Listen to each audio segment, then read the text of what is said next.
course, the perpetrator would have no idea, but nevertheless, I don't know if I can go through with this. Mr. Wright, what's the matter? If events took place as the defense theorizes, then the outcome is obvious. In that moment,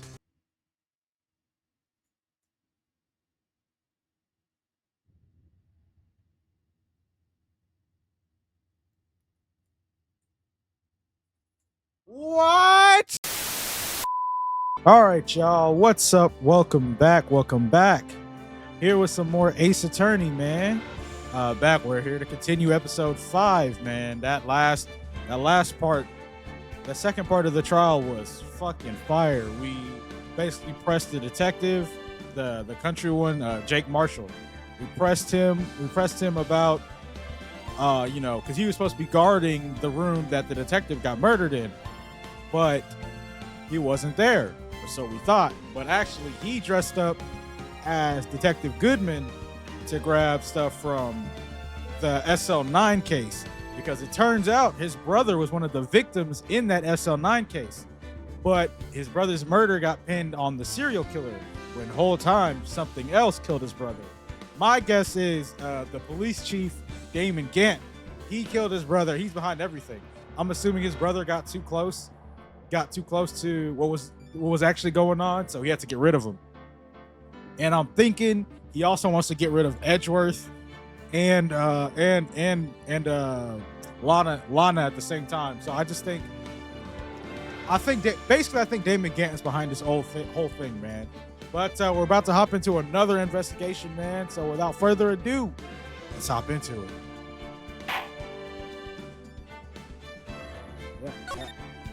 Yep.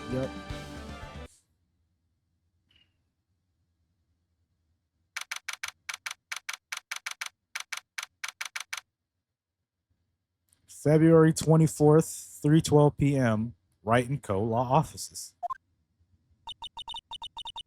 I'm so sorry, Mr. Wright. I'm sorry for what my sister said. Oh yeah, that was fucking crazy. Drastic crimes require drastic measures. That's just the way it is. We did what we had to in order for him to get the verdict he deserved. I didn't know. I never knew that the SL9 incident was just another name for the Joe Dark killings. Sounds like everyone's heard about these killings but me. Man, Phoenix, do you ever read the news? Why are we the only people that don't know about anything? Lana wanted Dark convicted so badly. That's why she used me. That's why she used what happened to me. What? What do you mean, what happened to you? It's all there in the file. Joe Dark's last victim was Prosecutor Neil Marshall. When he murdered Officer Marshall's brother, he left behind an incriminating piece of evidence. What did you have to do with those killings, Emma? On the night Prosecutor Neil Marshall was murdered, Joe Dark tried to kill me. Whoa. What? He tried to kill you? Officer Marshall's brother, Neil, was only trying to save me. So that means you... Yes. I was a witness in the Joe Dark trial. I didn't see that one coming. Shit, me neither. I didn't see that wrinkle in there at all. Okay, well, talk to me. Come on. It happened 2 years ago. It was right about this time of the year, too. There was a terrible thunderstorm that day, unusual for the season. I was alone in my sister's office. We were planning to eat dinner together once she finished her work. Then suddenly, this terrifying man came bursting into the office. Joe Dark. It seemed like he was running from someone. He pulled out a knife and screamed at me. Whoa. I didn't know what was going on. Just then, Prosecutor Marshall showed up. Jake Marshall's brother. Joe Dark tried to take me hostage. But before he could, Mr. Marshall tackled him. Then, what happened? I'll never forget it. Lightning struck and the lights went out. Suddenly, a bolt of lightning flashed outside the window, lighting up the office for an instant. What I saw then burned a permanent picture in my mind. I can still see it now. Permanent picture?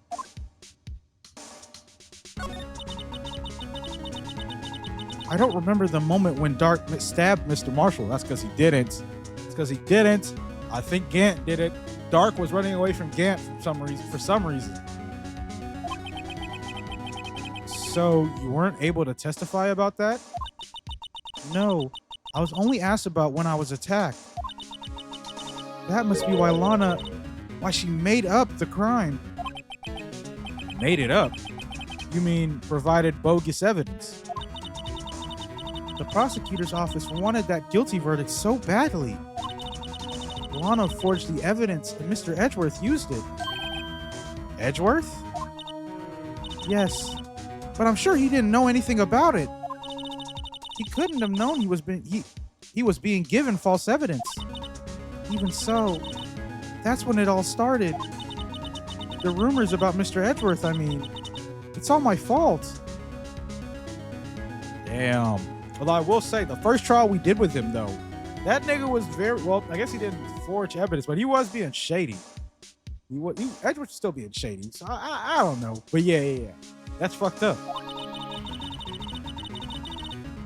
If I could have just testified properly, none of this would have happened. So it's true. Even though he may not have known it, Edgeworth really was involved in falsifying evidence. After that case ended, Lana was never the same. She became cold, like she is today. She must not have been able to face up to what she did, especially not to Emma. What did you see in the instant that crime occurred?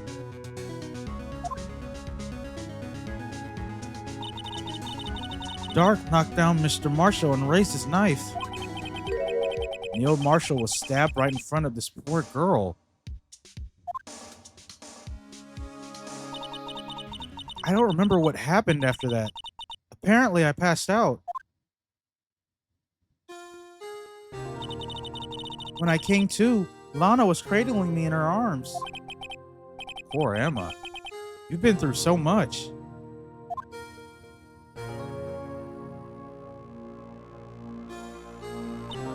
I couldn't bring myself to testify about that instant.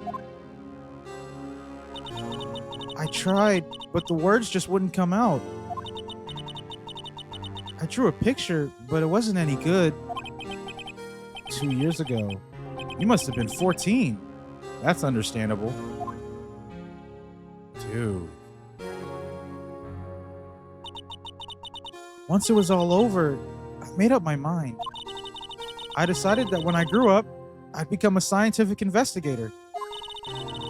I want to be able to fight crime with my testimonies and find the evidence to make an airtight case. That way, Lana would never have to forge any. I see. I think I'm finally starting to understand what makes Emma tick. But there's still something that bothers me about that crime. She didn't actually see it, though. There's something that's puzzling me, Emma. What is it? You said you were in Lana's office at the time, right? That's right. Why then would a serial killer come running in there? Not only that, but he was being chased by a prosecutor? Oh, there's no mystery there. Joe Dark had been taken in for questioning that day.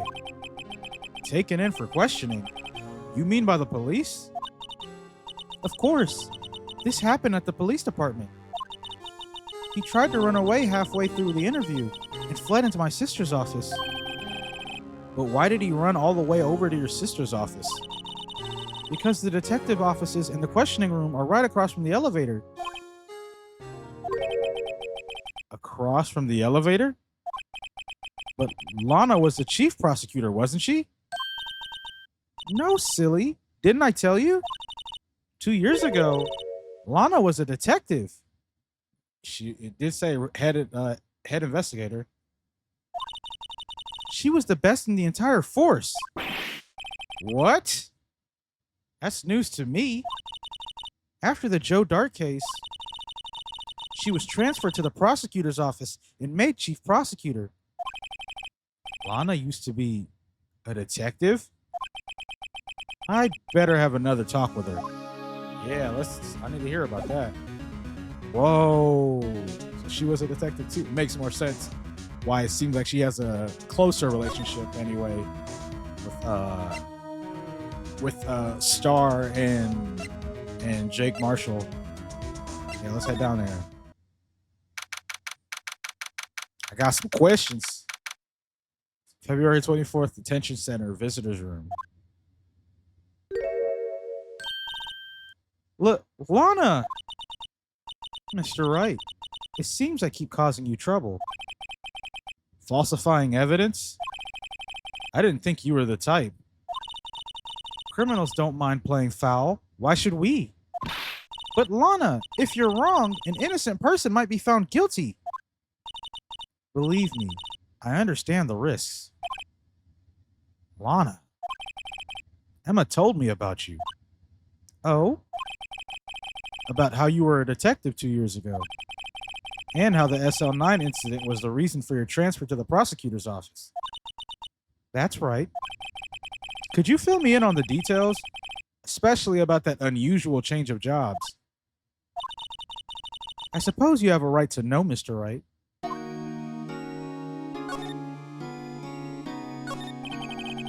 A lot of revelations were uncovered at the trial today, not the least of which was the fact that this case is largely connected to another one 2 years ago. Evidence from that case was stolen as well, though I expected as much. I know how obsessive Officer Marshall can be. At trial, it really wasn't fair, was it?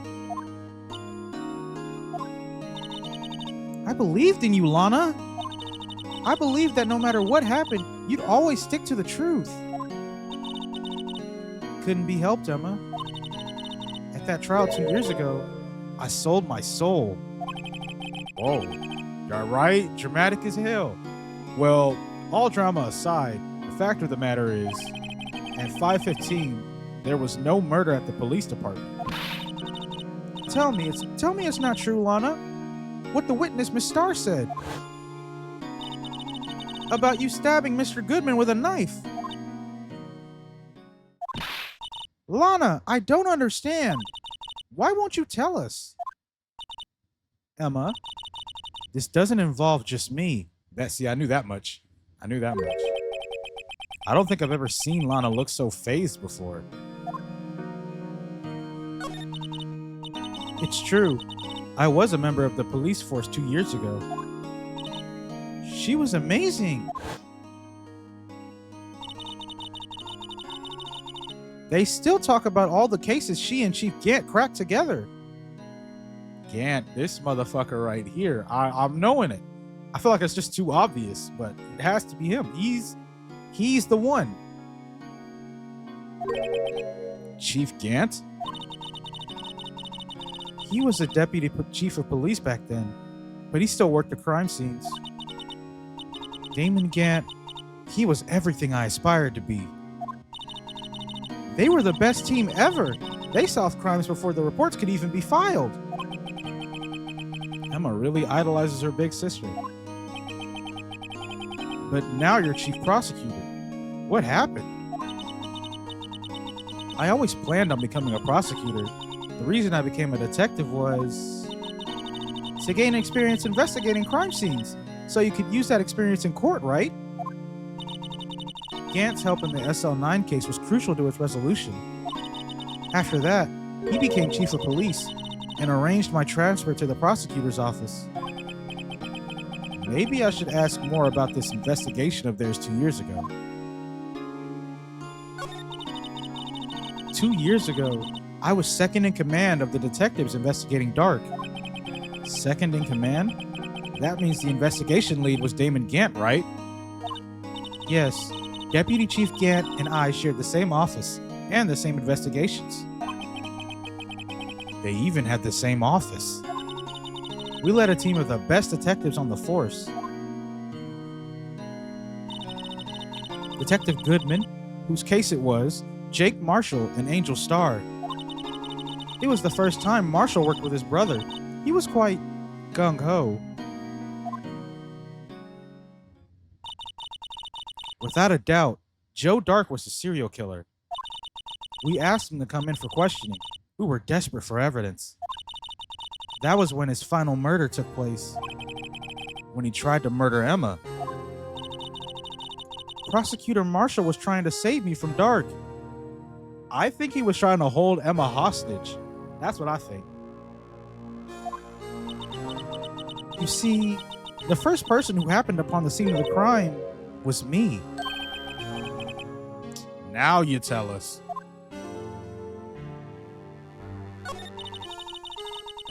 Damon Gant and Neil Marshall were the ones questioning Dark that day.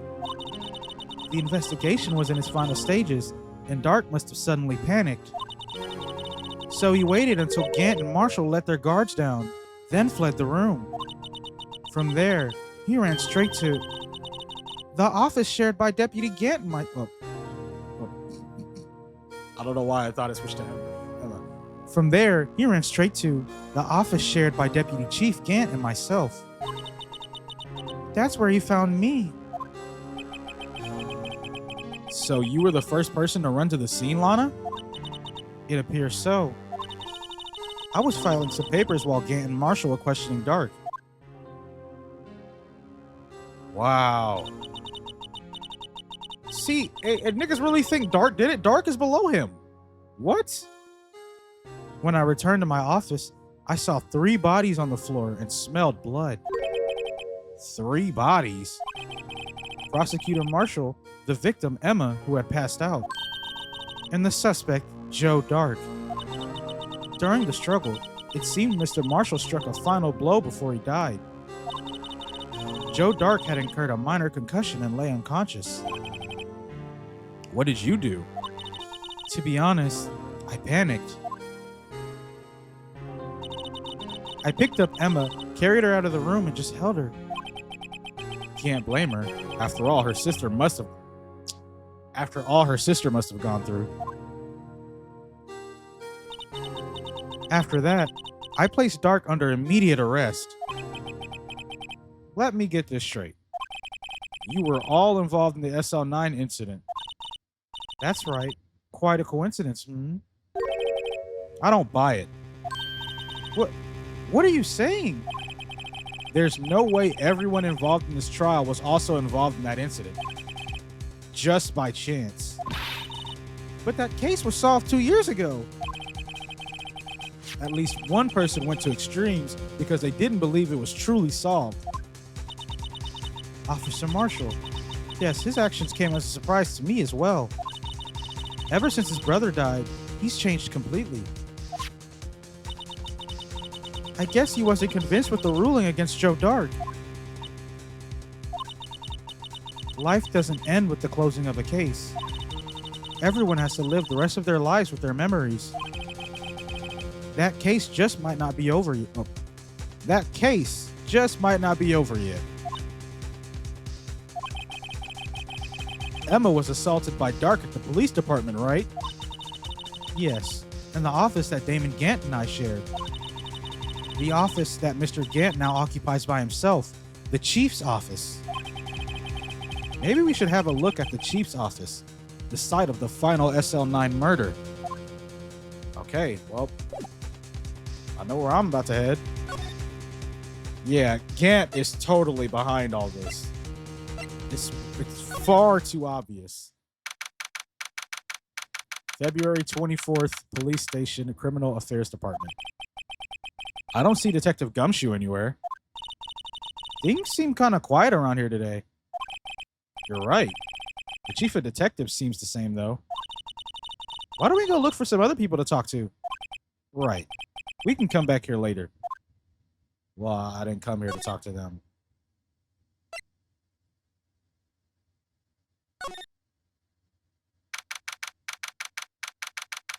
February 24th, Police Department entrance. Oh, what up, Marshall? How are you not in jail? Howdy, Bambina. Oh, Mr. Marshall. I never thought things would turn up this way when I woke up this morning. Que sera? You never know. You never know where life will lead you, eh, Bambina? I should have known my luck had ran out when old Billy dried up this morning. Billy? Must be his pet cactus. Say, where are you headed? Just over to the prosecutor's office for a little interrogation. It's a voluntary appearance, but we all know I won't be coming back. Sorry, but you can't go in the evidence room today, partner. But, Mr. Marshall, why did you do it? Why do prospectors head west? If ever there was a case I needed to know the truth about, it was that one. Before you turn yourself in, Marshall, would you mind telling us exactly what happened? Looks like I won't be getting a steak lunch today. Yeah, please talk to me. Something was fishy about that trial from the beginning. It wasn't just me either. All the detectives thought so. What do you mean fishy? Some of the facts reported were inconsistent with the evidence found. For example, the murder weapon. Yeah, it don't make sense. The murder weapon? You mean that switchblade knife with the broken tip? That was Joe Dark's, all right. But in the initial autopsy report, a question was raised. A question? The blade of the knife was not a perfect match with the wound the victim sustained. What does that mean? It means there's a good chance that knife was not the murder weapon. However, in the report that was finally submitted, that possibility had been erased. Could the facts have been concealed with forged evidence? And who else is powerful enough to conceal evidence or conceal facts and forged evidence? Come on, man. Yeah, I'm looking at you. That case left behind scars on all of us. The scars that the SL9 incident left behind. I got the looks, but he got the brains. He was one of the best prosecutors around. I had just made detective when it went down. It was our first case together. Damn, that's rough. How old was he? Your brother? He was 27 at the time. He was awarded the highest honor that very day. The highest honor? You mean the King of Prosecutors? I knew it. What are you looking at me like that for? That's an honor for a prosecutor. Mr. Marshall must have been really close with his brother. The day the SL9 incident took place, that wasn't the same day as... That's right. It was the day of the evidence transferal. Interesting. It was drizzling that morning, and by nightfall there was thunder. I can't believe 2 years have already gone by. I tried to steal the evidence so the case wouldn't die. Apparently, someone tried to stop you. Detective Goodman was murdered, and the evidence locker was empty. I'm gonna keep saying it until it's finally proven, bro. Gant. Makes sense. Gant's the only other person that knew about this case in general, knew about the transferal, and he probably knew that Marshall was peeved about it and would try some shit. So he got the jump on Marshall, but maybe Goodman also had a objection to it. Because otherwise, why would he need to kill Martin? Why would he need to kill Goodman? I don't know, man. I don't know. There was something going on behind the scenes in that case. We all knew that later. Every detective involved in that investigation, save one, was taken care of. Miss Starr was fired, and I was demoted and boxed away in a tiny room. What about Detective Goodman? If they did something to him, too, the commissioners would get suspicious. No, they were careful enough not to be too obvious. They? Who are you talking about? Don't get upset, Bambina. I mean Damon Gant and Lana Skye. Yup. The investigation lead, Damon Gant, and his second in command, Lana Skye.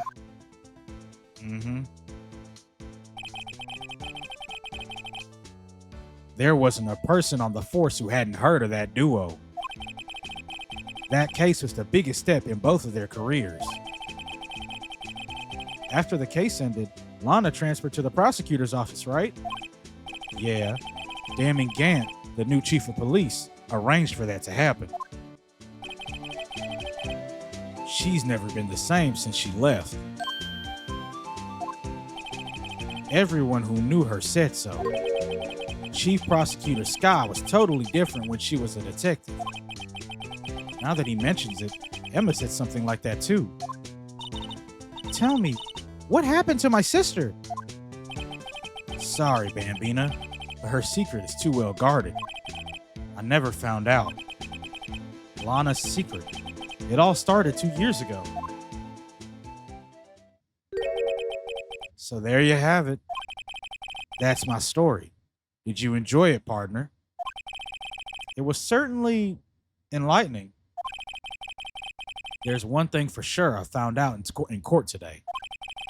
That boy Edgeworth isn't my enemy. Oh, we know. He's being set up too. He was the one who used falsified evidence to get a guilty verdict.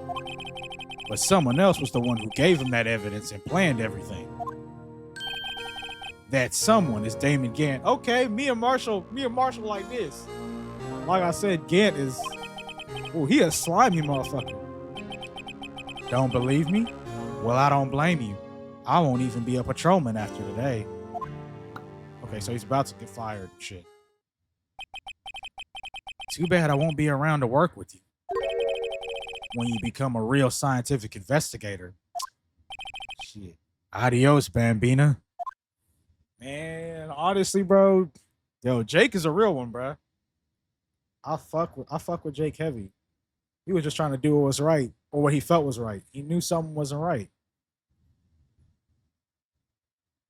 Wow, I feel like this is the most emotionally invested I've been in a case. Probably since the second trial, for sure. Oh, February 24th, Police Station, Criminal Affairs Department. Place is always pretty empty, but today it's deserted. That must mean everyone's busy solving crimes. Oh, if you're looking for the others, they're all in the conference room. Thanks. Wow, he actually talked to us. With the chief prosecutor saying what she did and the decision about what to do. About Mr. Edgeworth, not to mention our statement to the media in tomorrow's trial. There's more chaos going on than Thanksgiving and Christmas put together. I think festive is the word usually used for those. Sir? We'd like to have a look around Chief Gant's office. Just use the connecting hallway to the other building and take the elevator to the top floor. Really? You mean it's okay for us to go in there? I mean, we aren't police officers or anything. Hey, you're right. You can't go in there. It's off limits. Why would you say all that? Now I see where Detective Gumshoe gets his unique charm. Well, what are we waiting for? Let's head to the chief's office.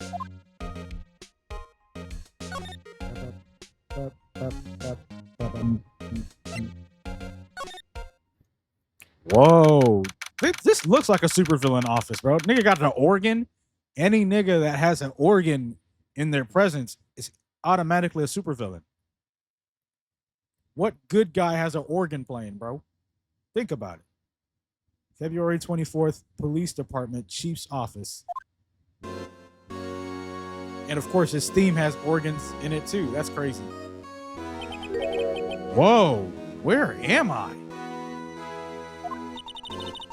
In the chief's office, silly. At least, that's what it said on the door. Check out that pipe organ.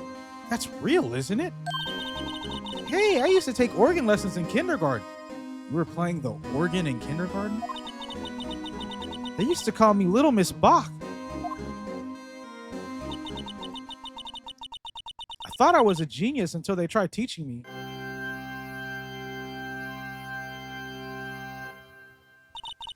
I never could remember where C was. There he is. Oh, it's you two. Chief Gant. He put that paper he was reading in his desk.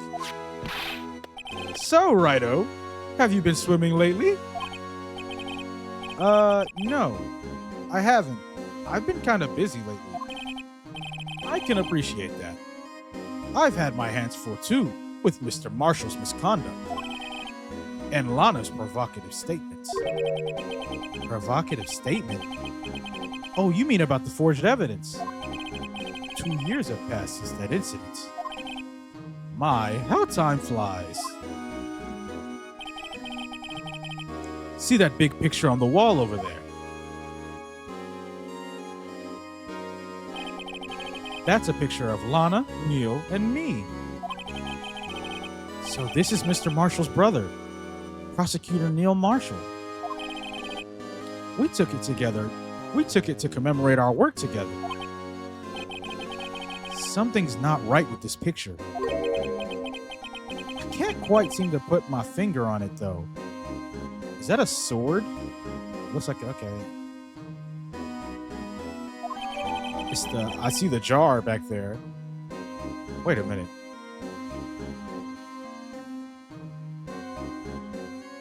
Did he say the picture was taken in his office? Photo at the award ceremony of Gant, Lana, and Neil. Yeah, it was taken here. Anyway, I'd like to reminisce all day, but there are matters that need my attention.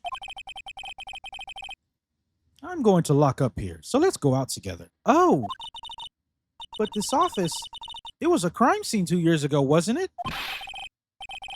That case has long since been over. There's no need to investigate it anymore. All the same, we still like to have a look around. Perhaps you didn't hear me. I said there's no need to investigate it anymore. Now hurry up and get out. I have a meeting to attend. Yeah, I'm on to you, pal.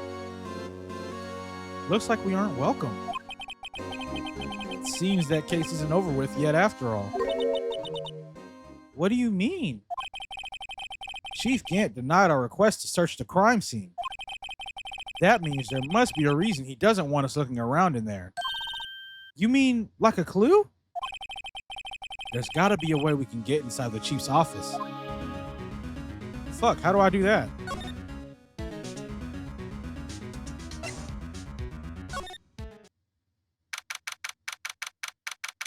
February 24th, Police Station, Criminal Affairs Department. Hey, pal! Detective Gumshoe, aren't you supposed to be in a meeting? I'm, just taking a breather. My feet hurt.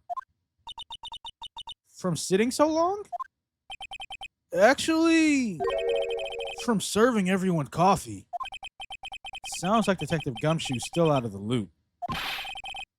Say, have any of you seen Mr. Edgeworth? Edgeworth? No. Why do you ask? He's under fire from both the police department and the prosecutor's office.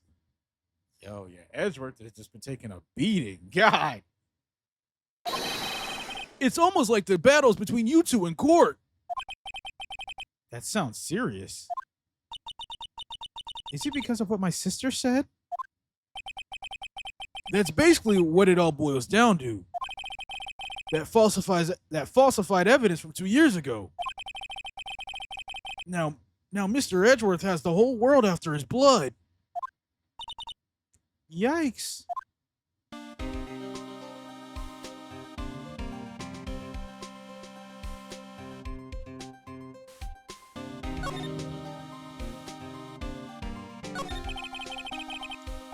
But why would Edgeworth be blamed? It's not like he knew the evidence was forged. Lana Skye is the guilty party here, isn't she? Regardless, a prosecutor is responsible for the evidence they present in court. Not only that, but as you know, there have been a lot of rumors going around about Mr. Edgeworth. His amazing talent as a prosecutor has kept him safe from those who don't like him. But now, with this, are there really so many people who hate him? In our world, only those with talent rise to the top. Mr. Edgeworth not only has that, but he's young. There's no better recipe I know of making enemies. Hey, Dick, keep up the good work. Yes, sir. Let's go out for lunch sometime. My treat. Yes, sir. You gotta take me back to that joint sometime, okay, Dick? Yes, sir. Seems you don't have any problems with enemies. Yeah, well, I'm careful not to stick out. Anyway, I'm a bit worried about him. Under all this pressure, I'm afraid Mr. Edgeworth just might crack. Yeah, he's been... This nigga literally cannot catch a break, bruh. It's been shit after shit after shit after shit. Nigga got framed for murder. He had to... Nigga thought he killed his dad. Motherfucker. He got framed for another murder. God. The body was put in his trunk, for crying out loud. Jesus, this dude cannot catch a break at all. Actually, I took a look at the file earlier while the coffee was brewing. He seems genuinely concerned for Edgeworth. Well, did you find out anything? The only evidence Dart left behind was during his final attack. His final attack? You mean when he killed Prosecutor Marshall, who was trying to protect some girl? Me. It seems Detective Gumshoe never realized Emma was the girl. That's when he left the most incriminating evidence of all, his weapon. Well, what was it? It's the murder weapon. Oh, let's see. I think it had something to do with the murder weapon. Oh, I forget. Look, it's all written somewhere in here, okay? His powers of recollection never fail to impress. Maybe we should show him the murder weapon. It might jog his memory. Okay. I'll do that, but let me talk about the parts. Joe Dark was 42 at the time of the crime. He was just your run-of-the-mill businessman. A businessman? What made him take to serial killing? One day on his way home from work, he hit someone with his car. With his car? So it was an accident. An accident, yes, but it transformed him into an animal. An animal? He killed a man that witnessed the accident. Then he killed a lady who saw the second crime. A kid walked by just then too, so he killed him. A jogger came up to the scene and was killed as well. He finally turned himself in. Seems it was a pretty careless animal. Whoa. This nigga went on a killing spree. Damn, he had a kill streak right then. He had a 5-kill streak. Of course, this is all conjecture. There wasn't a single shred of evidence. So, he turned himself in? Yes, but in the middle of his questioning, he fled and murdered his final victim. Prosecutor Marshall. That crime was witnessed by someone too, but luckily, Dark was arrested on the spot. It's a good thing that last witness wasn't killed. That last witness, aka Emma. All right, man, take a look at this knife again. I'm not gonna go through that shit with the last investigation.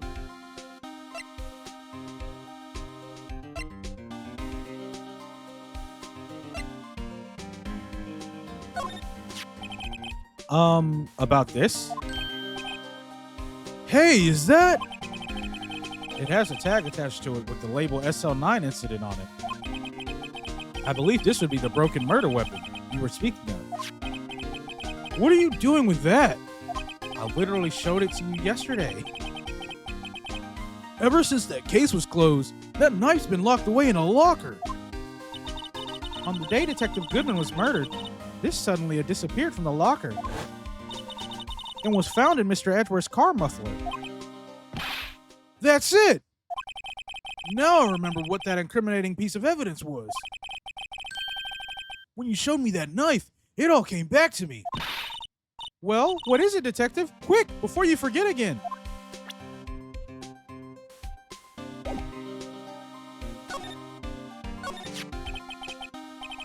This knife. It was Joe Dark's, wasn't it? That's right. We traced it back to the store he bought it at. Plus, it had his fingerprints on it too. But no one actually witnessed him using it to murder anyone, right? That's where his luck ran out. When you take a good look at the knife, you'll see it's broken. You don't have to take a good look to notice that. Yeah, well anyway, take a guess where the broken tip of the knife was found. Oh? That's what did him in. Where was it? The victim, Neil Marshall, was carrying it inside his own body. Well, that's not that far-fetched. But why did it break? It was found deep inside the stab wound. Did it match Dark's knife? You bet! Down to the last fiber. No, that was fabricated. That's pretty conclusive. Stabbed in the back, died from a punctured heart and lung. A knife tip was found in the womb. The broken tip was found in the victim's body, belonged to the murderer, Joe Dark. Well, there you have it in a nutshell. That's all I know. Can I ask you one more thing? What is it? It's money you need. You should ask Chief Gant. It's not money, but it does concern the chief. His office is a crime scene, right? It's where Prosecutor Neil Marshall was murdered. The chief's out now, and his office is locked. But we'd like to have a look around if that's okay. Well, any detective's ID card can unlock the door. What? Really? But if I let a civilian in there, I'd be charged with breach of trust. Breach of trust? Simply put, I'd be canned. Oh.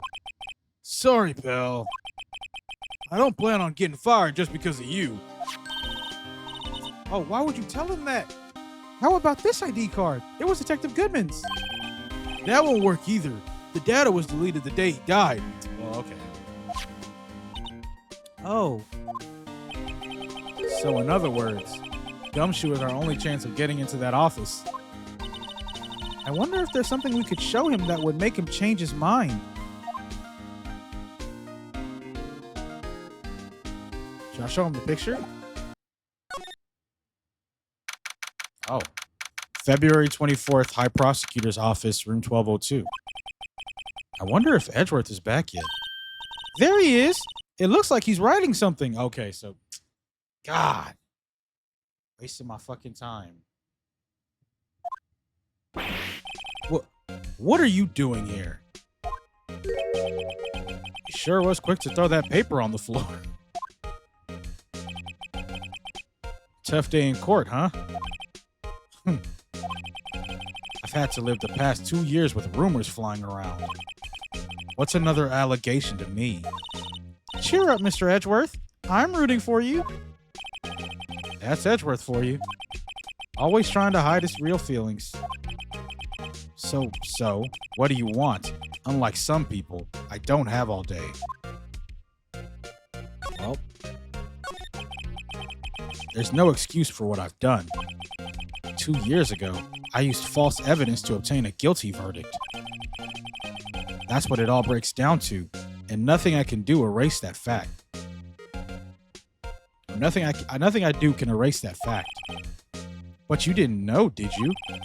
I mean, that the evidence was falsified. The police department and the prosecutor's office share a bond of trust. If that bond is broken, we stand to lose everything. The police department's error is my error. My responsibility as the prosecutor in charge. That fact remains the same no matter what excuses I might have. Mr. Edgeworth, I take pride in my work. So tell me why. Why has it all come to this? Even Edgeworth can't keep this kind of emotion bottled up. Are you up for the trial tomorrow? First, last year's trial, and now this one. It seems all you do is worry about me. To be honest, you're getting on my nerves. But Mr. Edgeworth, you can't just walk out on the trial. Tomorrow is the last day. It's too late to change prosecutors. I'll bet that's what my superiors are banking on. I never thought that case would come back to haunt me like this. What do you mean? The list of evidence, it seems too short. Most lists run twice as long. It's only half as long as most lists? That's odd. That is odd. After Neil Marshall was murdered, I became prosecutor for that case. I may not have been part of the investigation, but I knew what I had to. Use the evidence I was given to prove the suspect guilty. That was really the only thing on my mind at the time. Say, we just saw a picture taken around that time. That picture. Something seems strange about it. I'll show him the picture later. Could you tell us again about what happened that day? The day Detective Goodman was murdered. You were participating in a ceremony over at the station, right? Never cared for ceremonies, but I had to attend that one. Because you were awarded this. Those receiving awards can't exactly skip out on the ceremony. I finished up at the office in the morning, then drove over to the police department. You finished up at the office? Yes, just odds and ends, clerical stuff. I didn't plan on returning to the office that day. That is, until I was asked to take something back.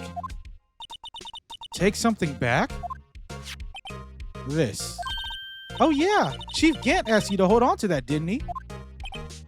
Yes, it was a piece of evidence in a case that was closed half a year ago. He asked me to bring it back to the prosecutor's office. That's the story we heard yesterday.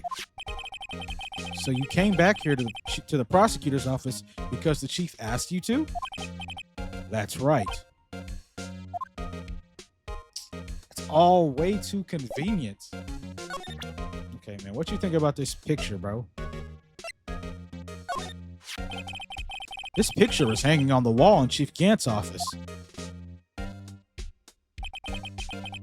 Prosecutor Neil Marshall. He had just started making a name for himself. Looks like this was taken when he received the King of Prosecutors trophy. Speaking of that, there's something else that bothers me. Yes. The trophy Mr. Marshall is holding, it's a little different than yours. Huh. The sword on that one. Yes, you're right. Ah, I remember now. Remember what? That was what the official prosecutor's trophy looked like until 2 years ago. There's a story behind its design. A story? Sounds interesting. Would you mind telling it to us? It's simple, really. Contradiction. That's what the award's based on. Funny, I seem to dabble in contradiction myself. This award originates from an ancient Chinese tale. In Chinese, the word contradiction is written with 2 characters. The first means halberd, and the second means shield. Have you heard this story? Me? Oh, sure. Everyone knows that. Why don't you tell it, though? For Emma's sake. Very well.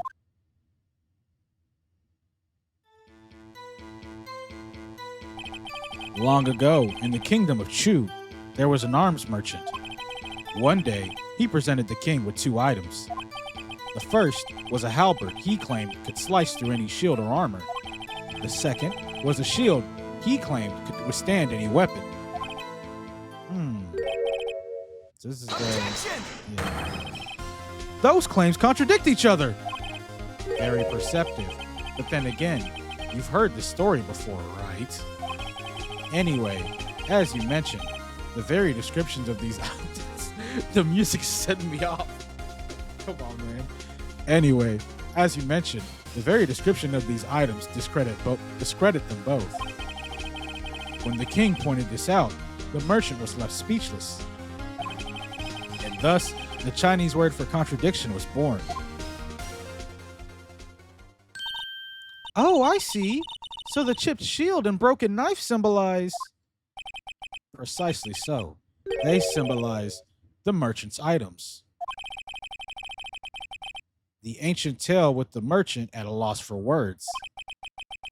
But it's in our nature to pursue matters to their conclusion, even if it results in something as ugly as this. Wow, thanks, Mr. Edgeworth. I learned something new today. That's funny. If that's so, then why were you only given a shield? You'll have to ask Chief Gant. 2 years ago, he had the halberd part of the award abolished. Chief Gant? King of Prosecutors Trophy updated in the court record. I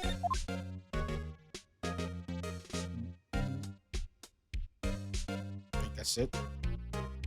That's it? Nothing more for us to talk about, but that didn't give me anything. Oh! February 24th, Prosecutor's Office, underground parking lot. Excuse me. Hey, what's up, Miss Starr? Would either of you care for a quarter pound of roast beef? Miss Starr. I guess she's out of lunches. You certainly are the curious sort, aren't you? Kind of like the first person who sucked a cow's nipple to discover milk. Is that how that happened? Still, I never thought you'd go digging up that case from 2 years ago.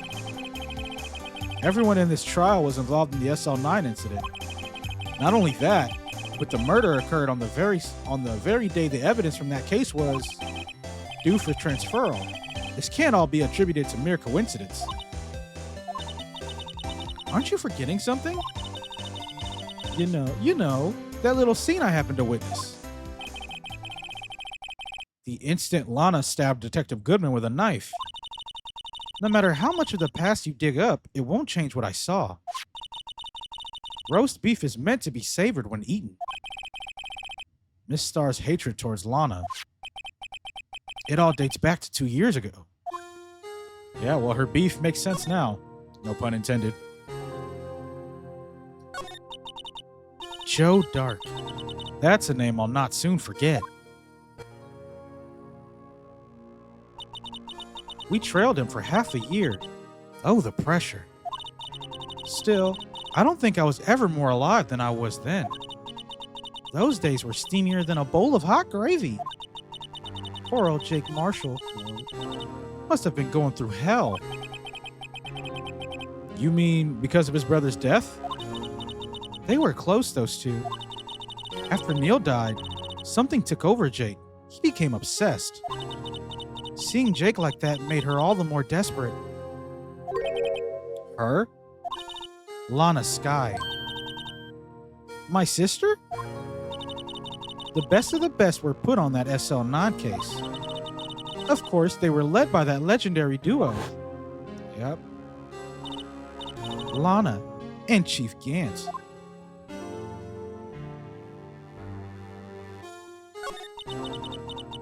That legendary pair was the reason we were able to keep up our investigation.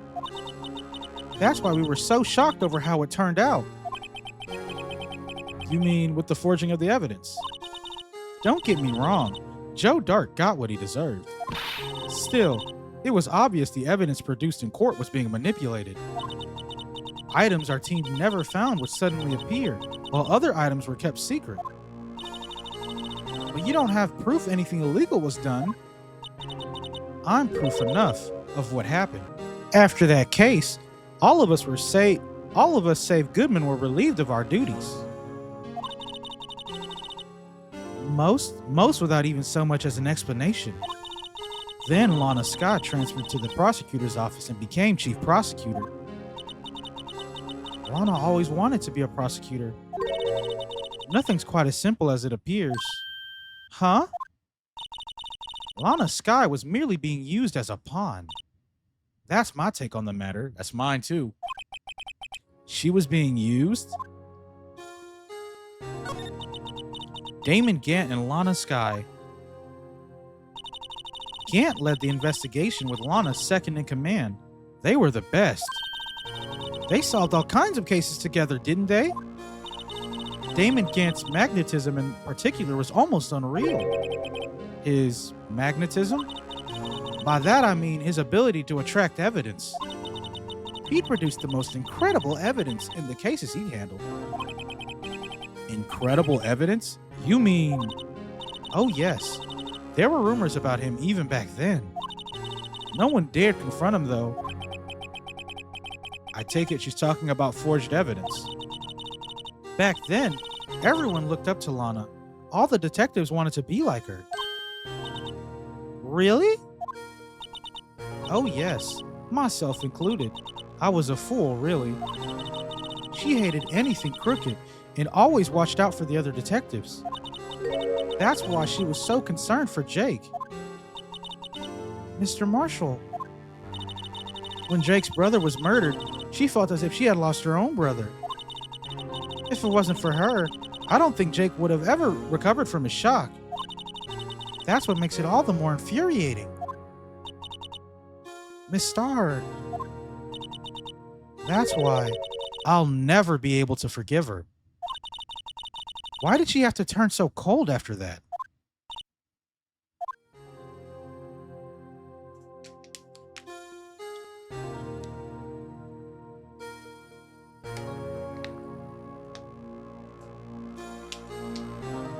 Yeah, 100%. This is the best. This is the best episode I've played by far. Lana transferred to the prosecutor's office 2 weeks ago, didn't she? Yes, thanks to Chief Gant's powerful influence. Chief... That's right. Having solved the SL9 case, his position as chief was secured. There was only one thing left for him to control. The narrative. Oh, let me do that. And then no one could stand in his way. The prosecutor's office. What? You mean that's why Lana was transferred? If he could control the chief prosecutor, he could control the prosecutor's office. That must have been his goal all along. But how could he control Lana? I don't know, but one thing's for sure. Ever since that case ended, she's never been the same. It's only logical to conclude there must have been a reason for her to change.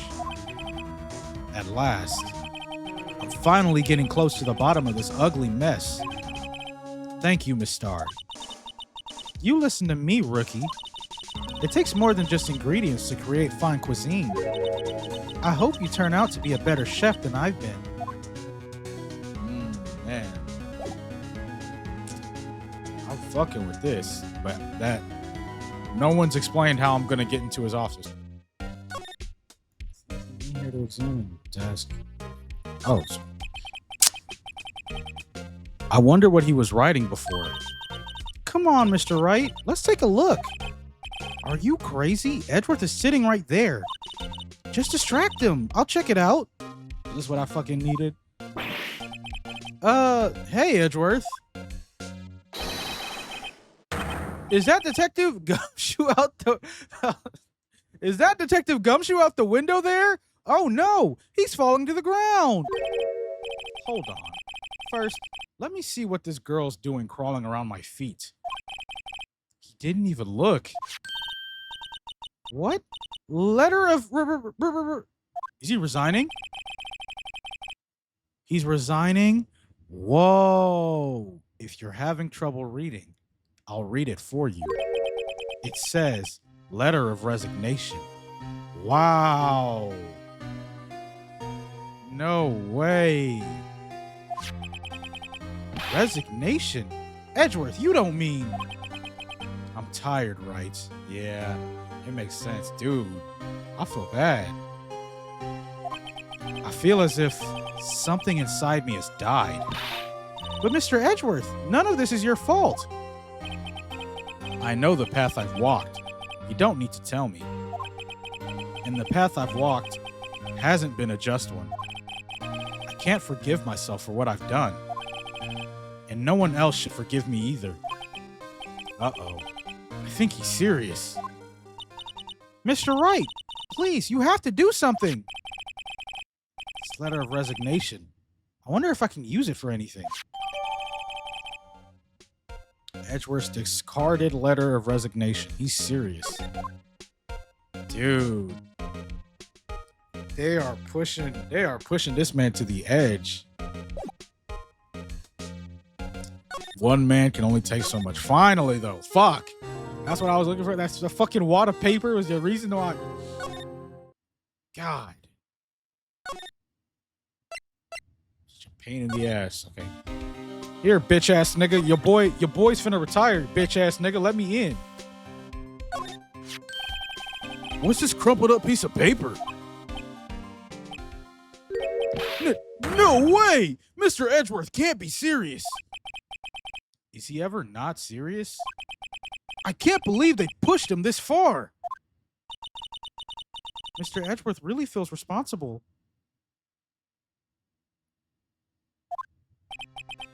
When I first met him, I thought he was cold as ice too. But I know different now. He trusted us detectives to provide him with sound evidence. But we betrayed him. Detective. That's it. I've made up my mind. But, here, take my ID card.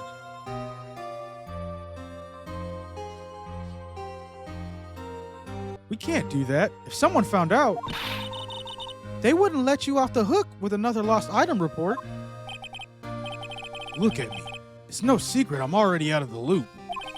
After all, I'm friends with Mr. Edgeworth. Depending on how this case turns out, I may already be as good as terminated. What?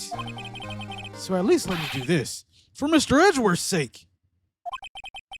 All right, detective. Thank you. Gumshoe's ID tucked swiftly into his pocket. All right, let's get the fuck out of here.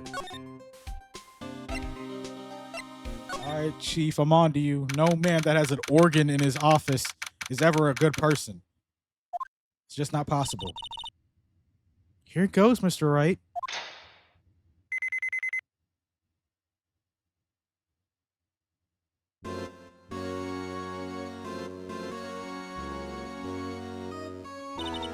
We're in. If anyone finds us now, Detective Gumshoe's a goner. If that happens, I'm counting on you to bail me out.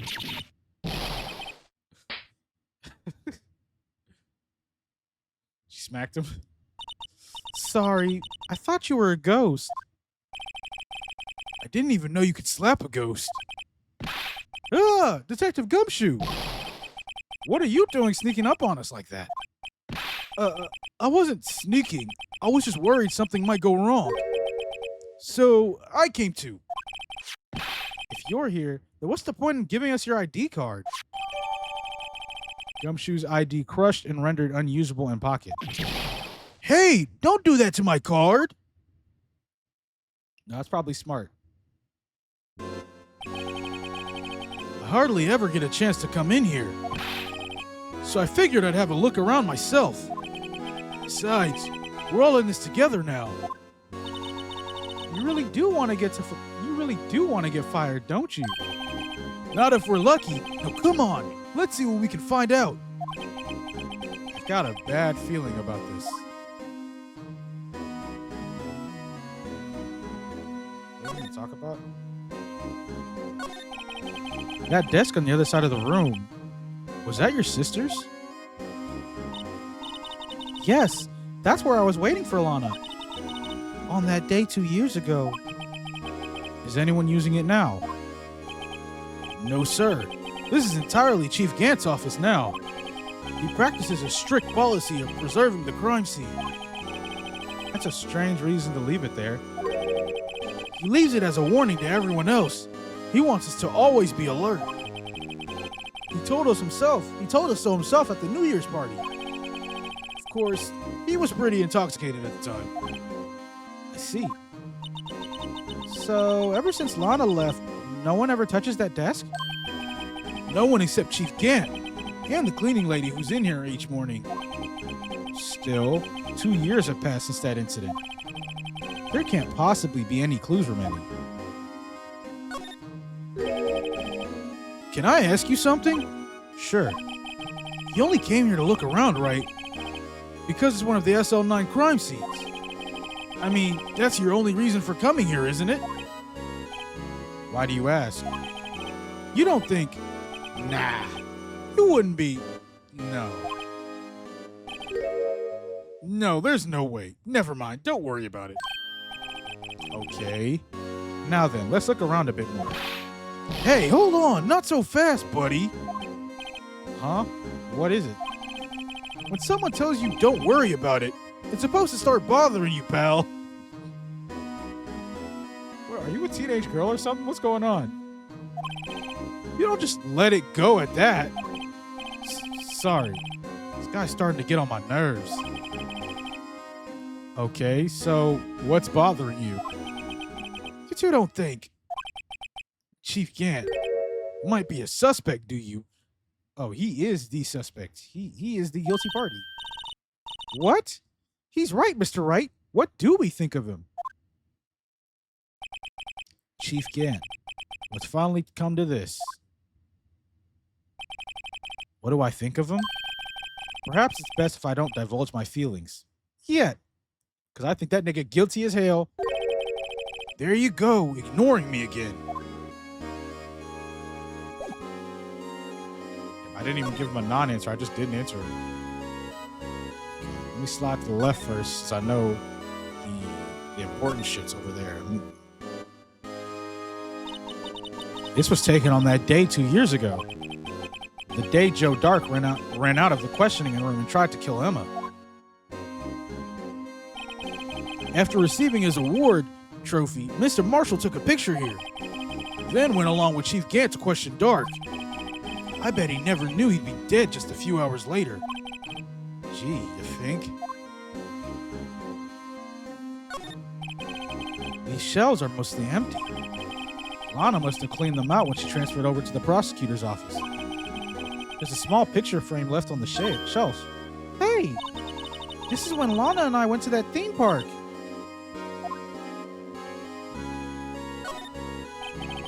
Look at that giant window. Makes you want to crash through it and jump outside. This is the 15th floor.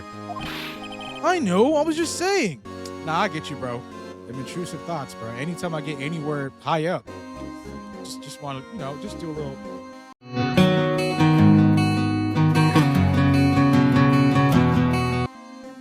Just a little...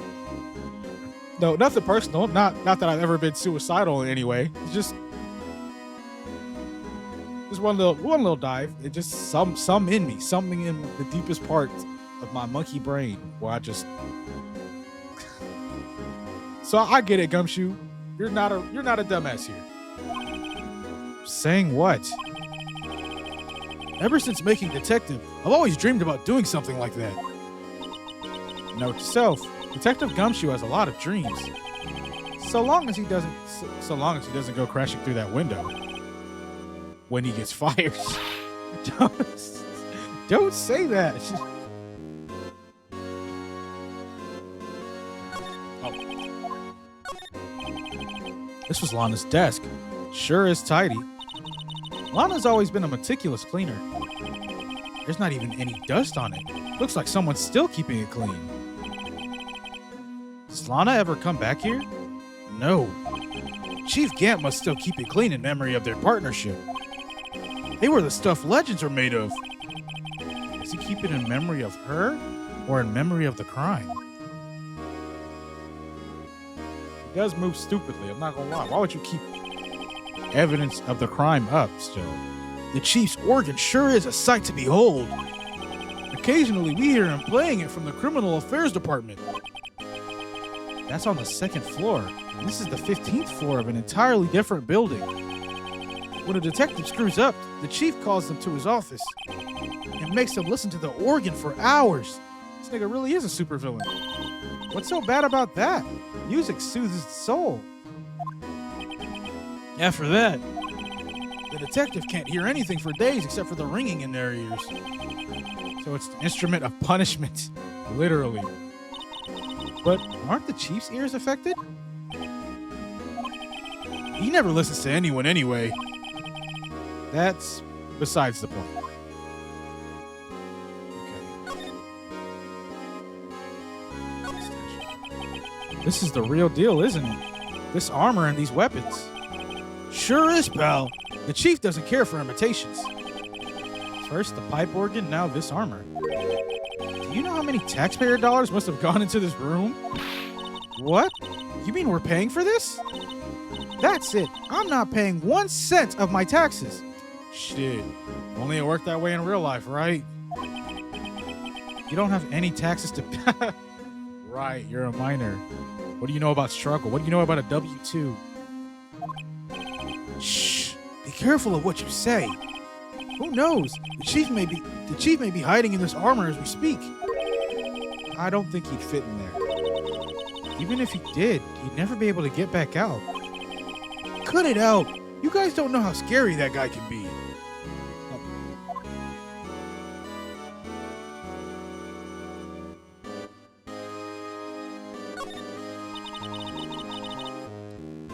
You can see pretty far up 50. You can see pretty far from 50 stories up. If you were to drop that suit from here, at first the chief wanted to use stained glass for this window. God, can I read? Really? Why didn't he? They say he changed his mind because he wouldn't be able to see the view. Oh, stained glass or not, it's a huge window.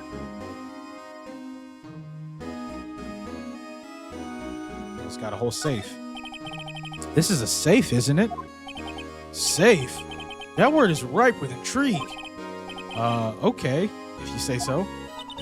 It looks like a code needs to be entered in this panel to open it.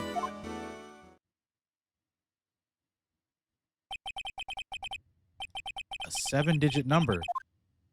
I think I just might know what it is. Do you know what it is? I have a hunch.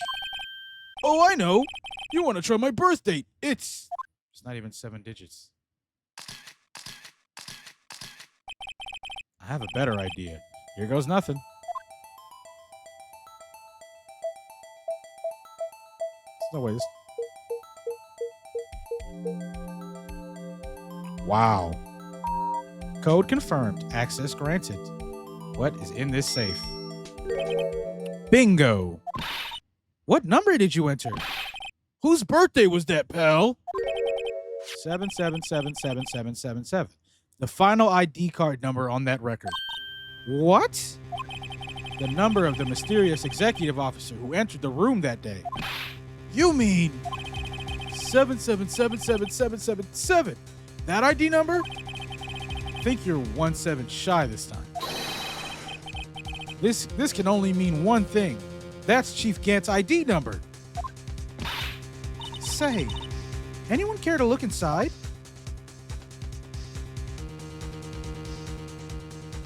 Well, what's in it? Is there any money in there? How much does he have stashed away? Look, it's it's the piece of that broken cup. This somehow looks familiar. Where have I seen this before? There's something else in there too. Handprint. What's this?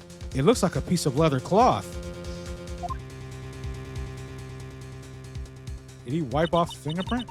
This is a handprint, isn't it? Hey, I saw someone wearing a shirt like that once. You think the chief made up the design? I don't think so. Oh, Well, it was just a thought. Is that it? This is all that was in that safe? Apparently so. It's empty now. A piece of cloth with a handprint on it. And a broken shard from a cup. They look like pieces of evidence. Yeah, but unless you can prove they have something to do with this case, I'm afraid I can't just let you take them. After all, it's my neck on the line here. Great. Now I have to prove their relevancy to them. How are these two items related to the SL9 incident? Come on, there's got to be something we can show the detective. Well, I'll show it to him, but let me look at his desk. Wow, look at the size of Chief Gant's desk. Speaking of that, we were in here earlier. Oh, it's you two. Chief Gant. He put that paper he was reading in his desk. I wonder what he was reading. This looks like a list of evidence. A list of evidence? In most cases, the list runs twice as long as this, though. Hey, look at the case name. SL9. Huh? SL9 incident. I wonder what this is doing here. Hold on, detective. What did you just say? I said, I wonder what... No, about evidence lists. Normally they're twice as long. That's right. I guess there wasn't a lot of evidence. Half-size list of evidence. The list of evidence seems too short.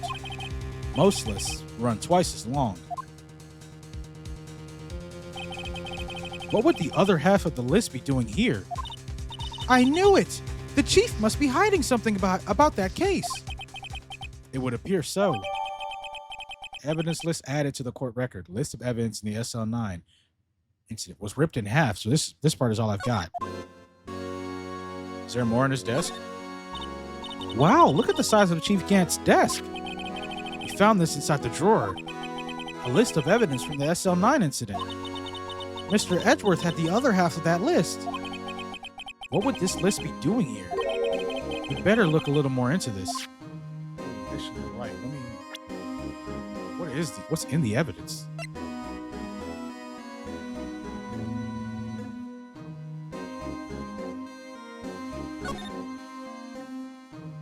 Okay, I can rotate it. Oh, why would he draw this? I wonder what this is. It looks like someone drew some kind of sketch here. Is this her sketch? What is it? Did you find something? Is this Emma's sketch? I can't make it out. I'd better keep quiet about it for now. Huh? Oh, it's nothing. Why are your eyes moving about like that, Mr. Wright? I'd better not forget about this picture.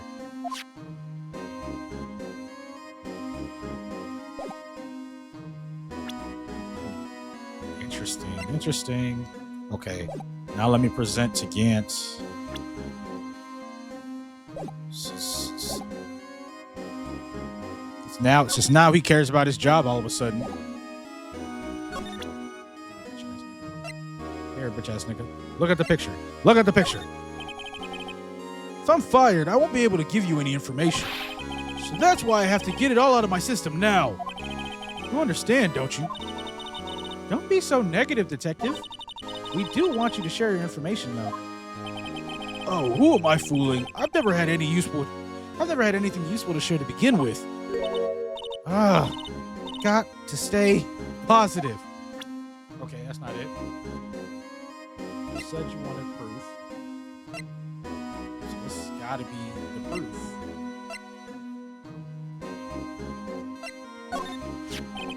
Detective Gumshoe, could you have another look at this jar? I remember when the three of us put that back together. Those were the days. It's kind of early to be nostalgic.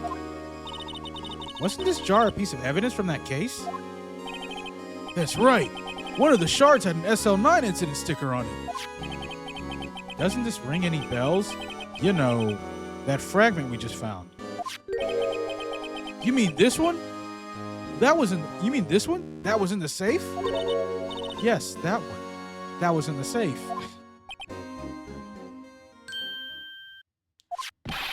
Now that you mention it, it's ringing a lot of bells. Let's see if it fits. All right. Here, let me see that shard. I'll take a crack at this. Go ahead, pal. Show us what a rookie can do. Mr. Wright, here's some glue. I can piece this together again. It'll prove Chief Gant was knowingly hiding evidence. Here goes. And when I piece it together, he's going to bust in here, knock us out, and steal all the evidence. Let's see.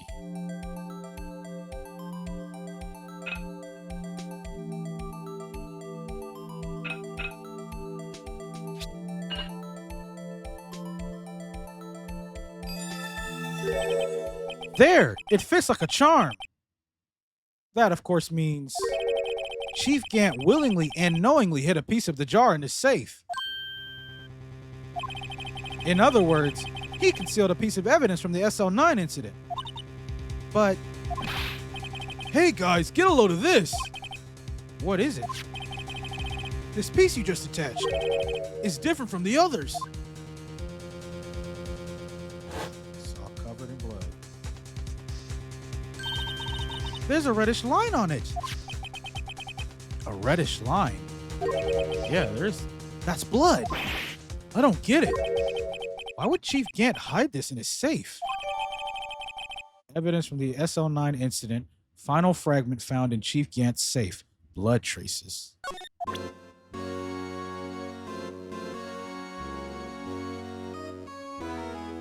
Anything to talk about? Did I not find everything? Oh, there's also the handprint.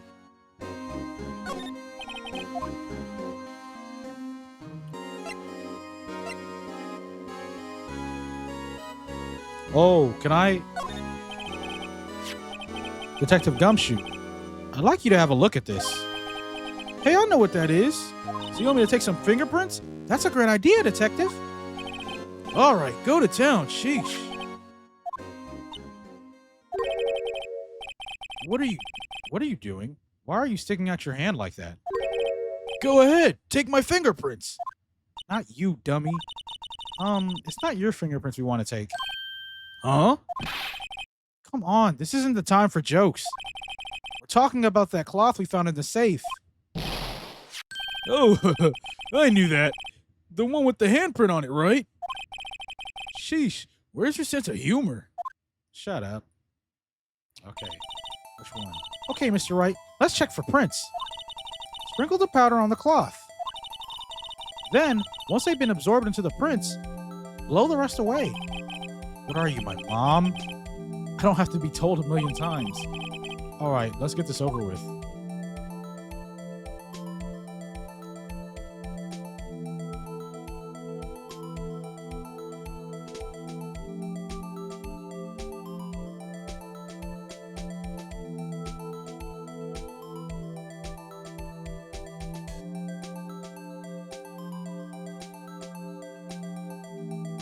Long-ass investigation.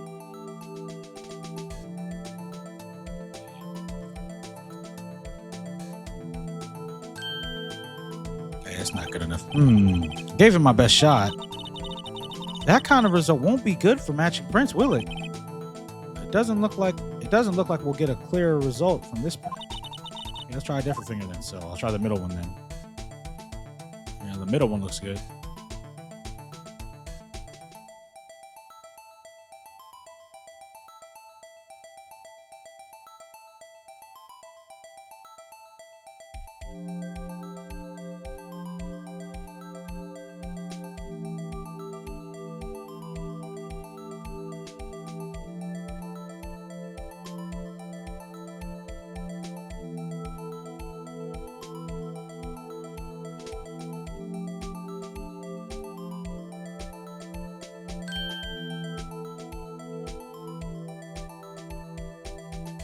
Oh, it's not Gant, but it might be. Where's the other? It's a match. Is this nigga serious?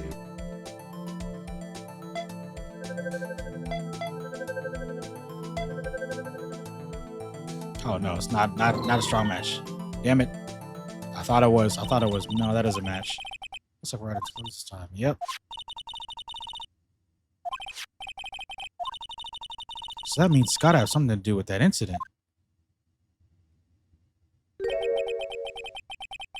The one that happened right here in this room. She's right. We should check the fingerprints of everyone who was here that day. The way I see it, there's a higher power at work here. You just gotta have faith. Shut up. Let me check is the victims on here? It's not Gantz.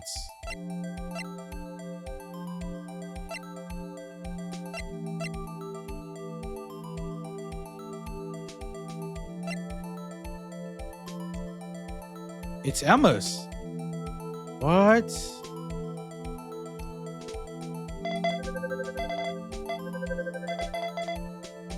Wow. No. How can this be? What are Emma's fingerprints doing here?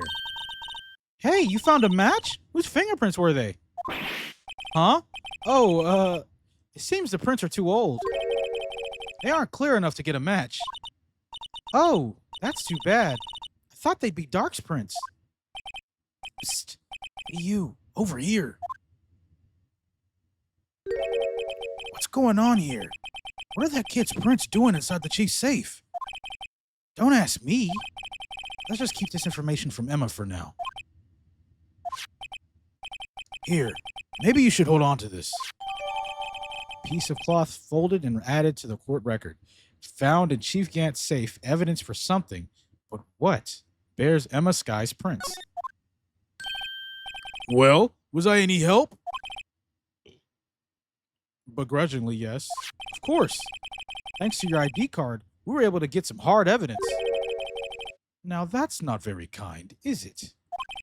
In other words, if it wasn't for his ID card, he would have been useless. Isn't that right, you in the coat? Eek! Chief Gant! We didn't think you'd be back so soon.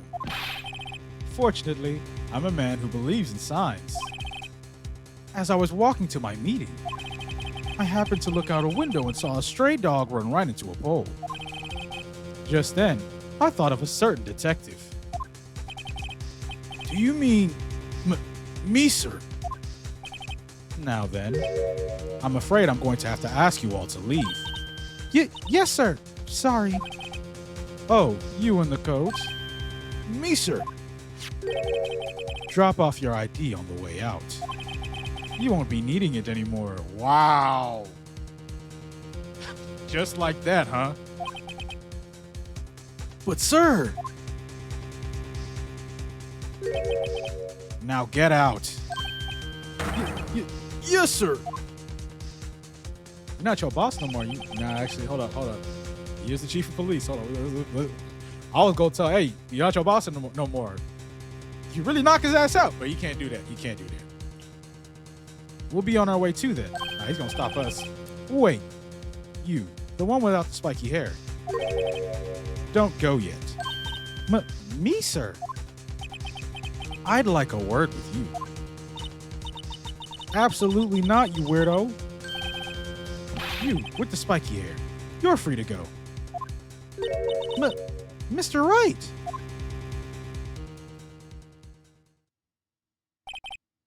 Look, pal. If I've told you once, I've told you 1,000 times. The chief's office is off limits. But no, you just had to go sneaking in there like that, didn't you? I thought you said you didn't care anymore if you were fired.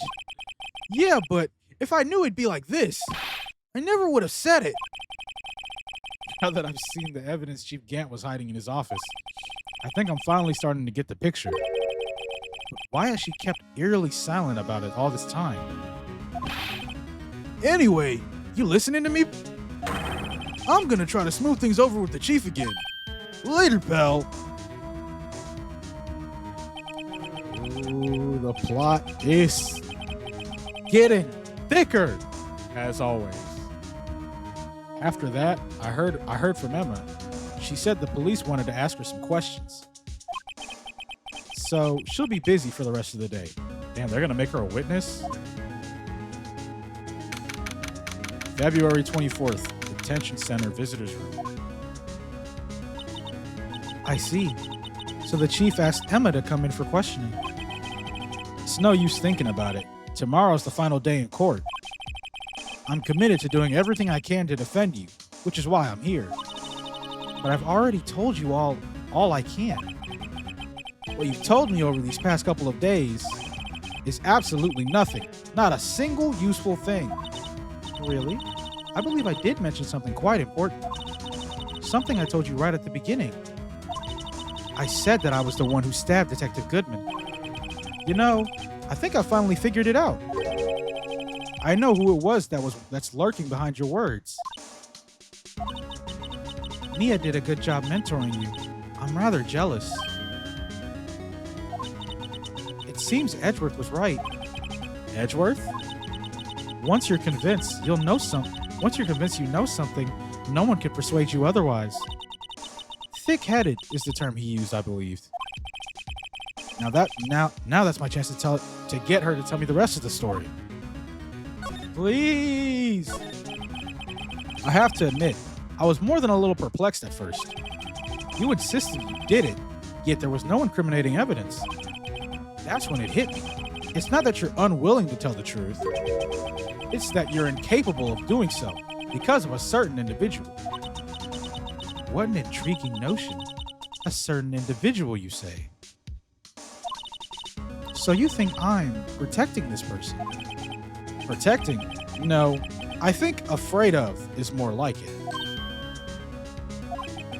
If I'm not mistaken, the person in question may have persuaded you to silence.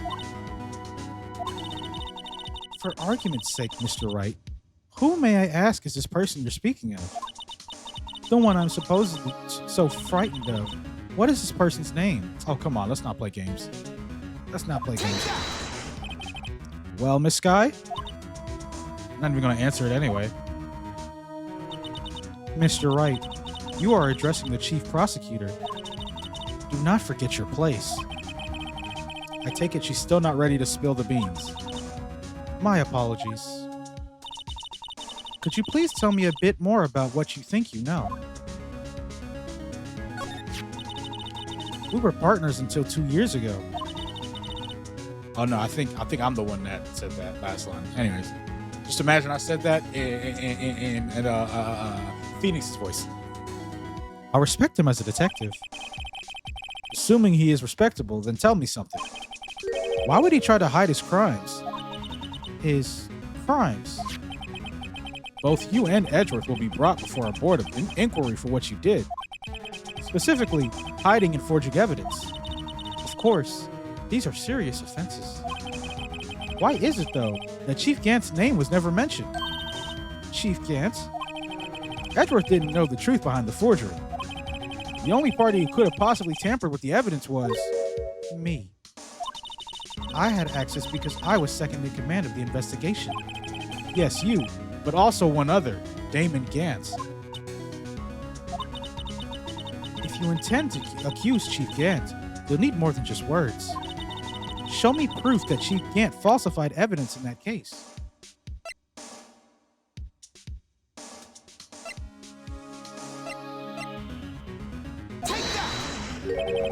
I just found this in a safe in the chief's office. This jar piece and this piece of cloth. Do you know what these are? They're pieces of evidence from the SL9 incident. The person concealing evidence was none other than Chief Gant himself. Now tell me, why are you taking all the blame for him? Touché, Mr. Wright. It's as you surmised. I cannot disobey the chief's orders, even if it means being found guilty for murder. Why not? Come now, Mr. Wright. You can't possibly expect me to be able to tell you that. 3 days ago, I had no choice but to cooperate in the murder of Detective Goodman. Or perhaps I should say, follow orders. Yes, that's more accurate than cooperate. Although I can't tell you the details, I can say that I was given an order that day. I need you to dispose of Bruce Goodman's body. You'll find it inside the trunk of Miles Edgeworth's car. Dude, this is some sinister ass shit. Just as I suspected. Despite what everyone believes, you were not the one who murdered Detective Good. Well, despite what everyone believes, you were not the one who murdered Detective Goodman. Correct. I was trying to take the body out of Edgeworth's car. The trunk's lock was broken, and I discovered that murder weapon was while inspecting the body. The murder weapon? You mean Edgeworth's knife? That means she got caught taking the knife out of his body. Oh, come on. What's that star? Angel Star? Bro, are you dumb? No. When I found the body, this was the knife stuck in it. Whoa. The knife from the SL9 incident. Serial killer Joe Dark's knife. I couldn't just leave that knife in him. So I took it out and stabbed him with another knife. That would be Edgeworth's knife. That's right. Even though he was already dead, my hands were shaking at the thought of stabbing him. That's why I ended up cutting my hand. And that is the reason for the bandage on your right hand. Yes. It seems that I got blood on the victim's shoes as well. And then she saw me just as I plunged the knife in. Wow, so this is a real photo. Damn, I should have used this as a thumbnail. I think I might still use it. I might change it. Miss Star, huh?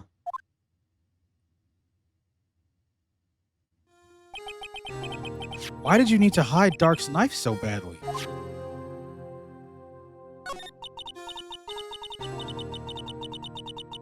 It took a lot of work to finally close the Dark case 2 years ago.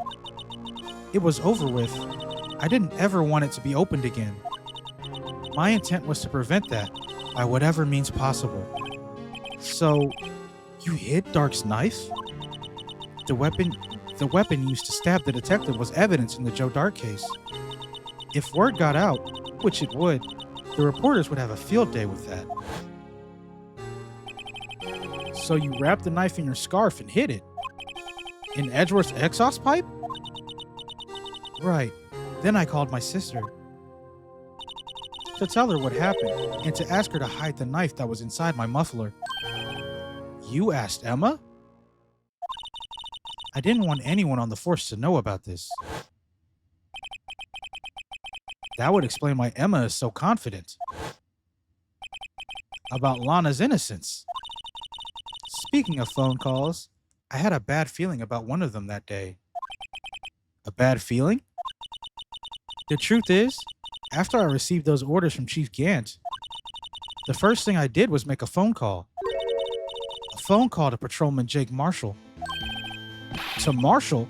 Why on earth would you call him? The lead investigator for the SL9 incident had been murdered. I wanted that fact to be kept hidden, and I needed help. He was the only other person I could trust. I knew they were in on something together. Or at least, I thought I could. I thought I could trust him at the time. However, it seems that after I spoke to him, he went off on an escapade of his own. Oh, you must mean not wanting the case to die. He decided to take things into his own hands. He disguised himself as Detective Goodman and tried to steal the evidence. He had already stolen the ID card, but it seems he still hadn't made up his mind to break into the evidence room. After my phone call, any remaining doubts he had must have disappeared. So your phone call caused the incident in the evidence room?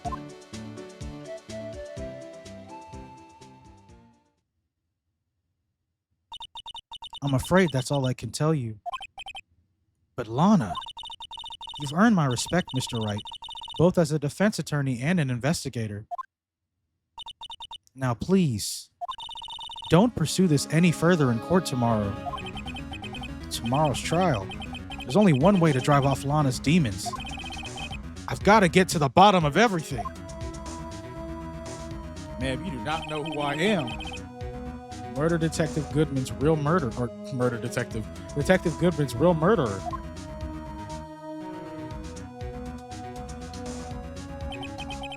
And what went down in the chief's office 2 years ago.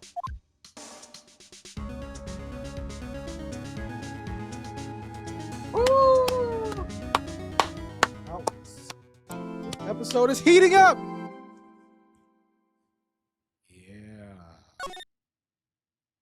Yeah, I'm fucking with this episode heavy.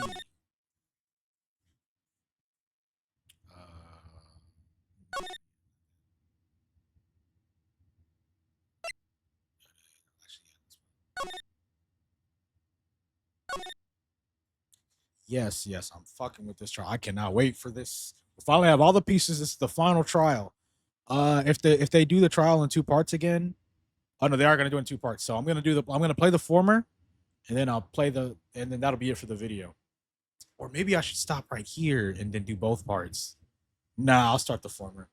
But first, I'm gonna go to the bathroom. February 25th, 9:47 a.m. District Court, Defendant Lobby number 2. I've been trying to reach Lana all morning. Where could she be? And where's Emma, for that matter? It almost seems as if something's been happening behind the scenes. Oh. Edgeworth. Knowing you've already figured it out. Who the owner of the 777-777 ID number is, that is. Well, I have a pretty strong hunch. Yeah, man, what's so fucked up is him prosecuting Lana only defends Gant, who's been trying to fuck him over this entire case. Looks like I'm not the only one who figured it out. What are you gonna do, Edgeworth? You know, the only reason this trial didn't reach a verdict yesterday is because there was still room for doubt regarding this ID record. If that number does belong to whom you suspect, then no doubt will remain. After all, he hasn't been officially charged with anything. True, not yet. In any event, once all doubt has been removed from that list, I can call for a ruling. 5 minutes, Wright. And 5 minutes, Wright, and Chief Prosecutor Skye will be found guilty. But she didn't do it. I figured you'd say as much. That's why I came here, to hear what you have to say. This is the first time he's ever done something like this. Lana's hiding something, and the only way we'll ever know the truth is to draw it out of her. The truth. Everything goes back to the SL9 incident. Don't be stupid. Today's the last day of the trial. We don't have time to reminisce about the past. That depends on you. Nigga, you tried to turn yourself in one time for a crime you didn't do. For the rest, what the fuck are we talking about? If she's found guilty, you'll lose your only chance to find out what really happened. I'll think about it. See you in court, Wright? Why is my defendant not even here? This is it. If I'm ever going to find out what Chief Gant has on her, it's now. February 25th, 10 o'clock a.m., District Court, courtroom number 9.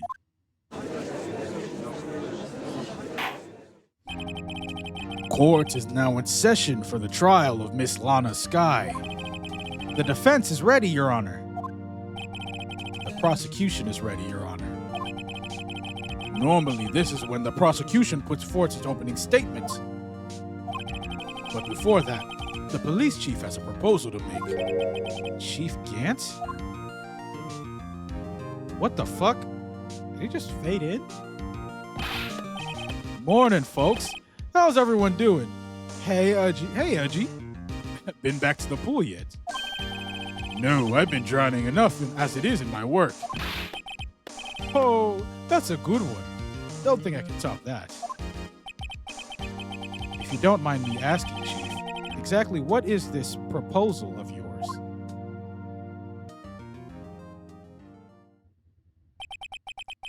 Lana, that is to say, the defendant, has asked me if she could speak directly to the court. She wants to do what? Bro, why do I keep getting these self-sabotaging ass fucking clients? Having heard what she intends to say, I feel she should be granted her request. In the end, it should save everyone a lot of time and trouble. I gotta cross-examine my own client again. What's this all about, defendant? I'd just like to make one simple request and I'll be finished. Well then, what's your request? Your Honor, I'd like you to put an immediate end to this trial. Huh? I confess to all charges against me. On February 21st of this year, I murdered Detective Bruce Goodman in the underground parking lot of the prosecutor's office. No, Lana! Objection! Fuck no. You can't. Your Honor, the defendant's claim does not change the defense's plea. In that case, Mr. Wright, I no longer require your services. But Lana! Your Honor, I hereby forfeit my right to an attorney. The prosecution may lack direct evidence against me, but it has sufficiently proven its case through testimony and circumstantial evidence. I would like you to render your verdict now, if you please. Well, the defendant certainly has the right to self-representation. Her request is legally valid, although this is an unprecedented situation. What?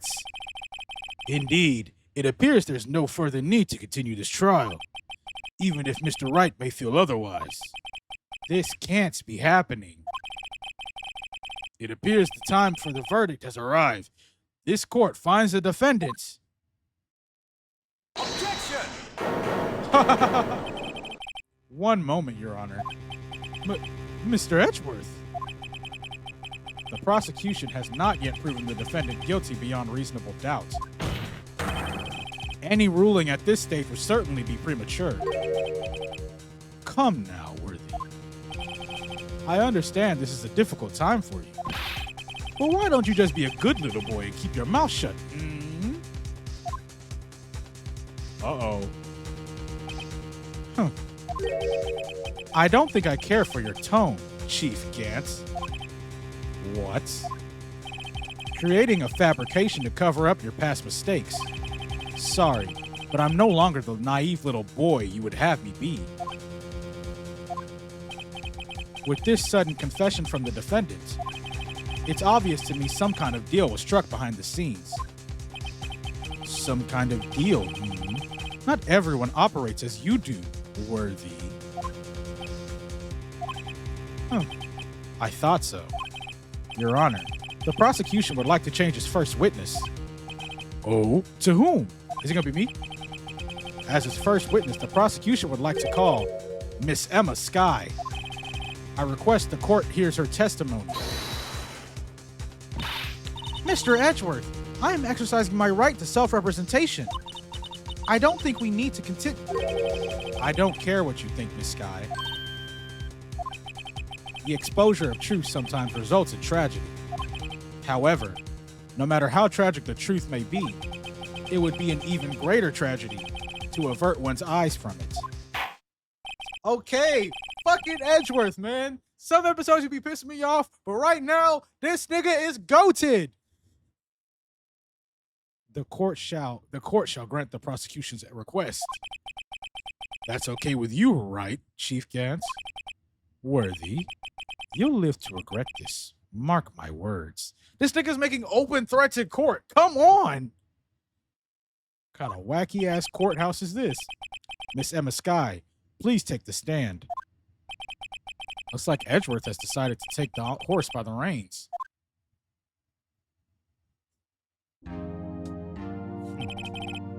Now then, witness, please state your name and occupation.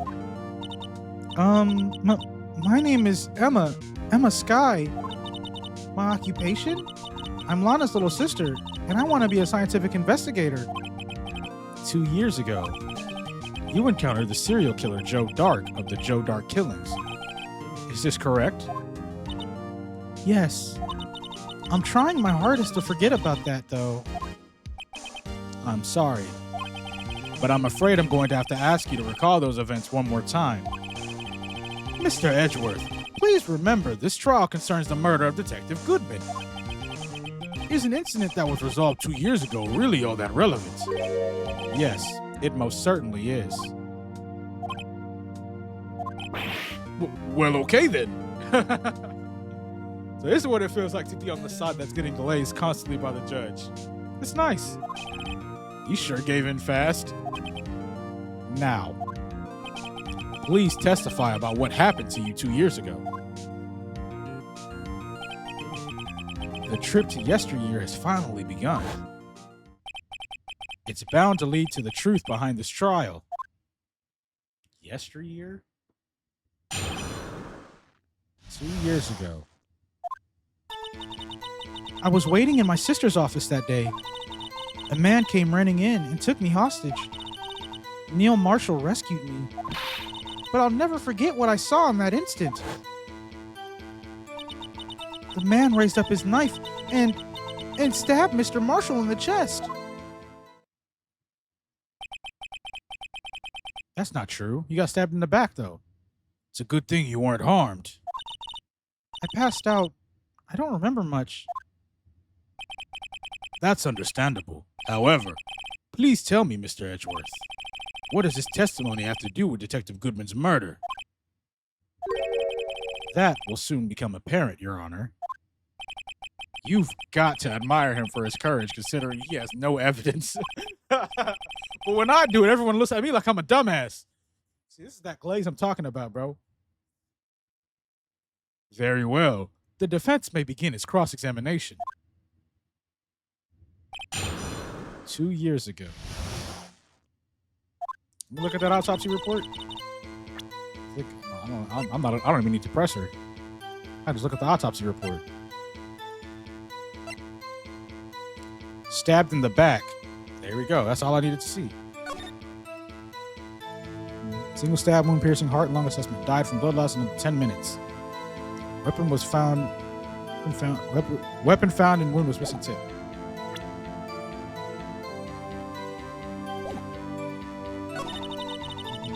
Hostage. Neil Marshall rescued me. But I'll never forget what I saw in that instant. The man raised up his knife and stabbed Mr. Marshall in the chest. And let me stop you right there, player. Let me stop you right there, player. Objection! Wait, what? What? Wait, what? What? That's not it? That's not it? Did I click the wrong thing? Hold on. Did I click the wrong thing? Stab Mr. Marshall. He got stabbed in the back. What? Did I click the wrong thing? I must have clicked the wrong thing. No, that's it.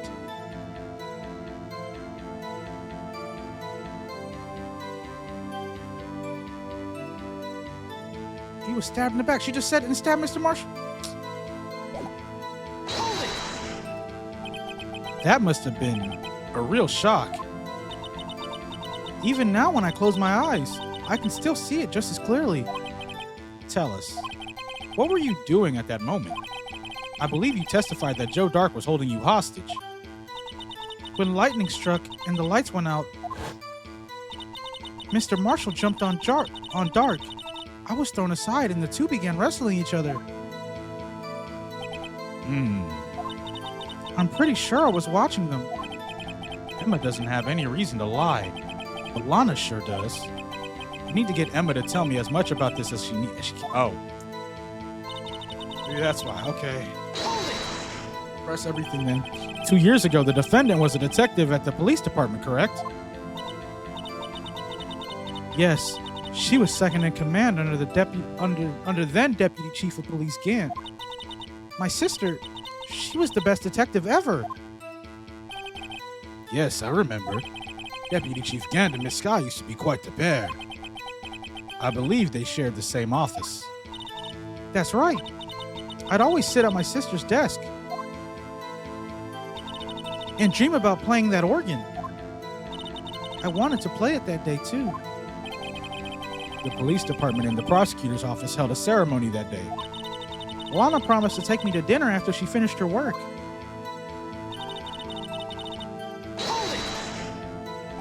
A man? Yes, Joe Dark. He was a serial killer. Joe Dark was brought in for questioning on the day of that ceremony. We were desperate to get anything on him that would lead to arrest. When he saw his chance, he fled the room, right? Upon fleeing the room, Dark proceeded to take the elevator. He must have been in a panic because the elevator was going up. Then he ran into Sky and Gant's office. There was a lot of noise coming from outside, so I opened up the door to have a look. That's when I saw him. Neil Marshall rescued him. What was the prosecutor doing there? That day, there were two people present during Dark's questioning. Deputy Chief Damon Gant and Prosecutor Neil Marshall. Almost forgot about Gant. Neil Marshall had just received the King of Prosecutors Award. Young and dedicated, he went straight to the questioning room after the ceremony. I assumed that would also be why he was the first to run after Dark. When Dark grabbed me, I thought I was as good as dead. And that's when Prosecutor Marshall came running in. I don't clearly remember what happened then, but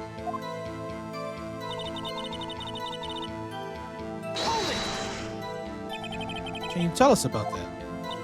Mr. Marshall jumped on Dark. Just then, the lights went out. The lights?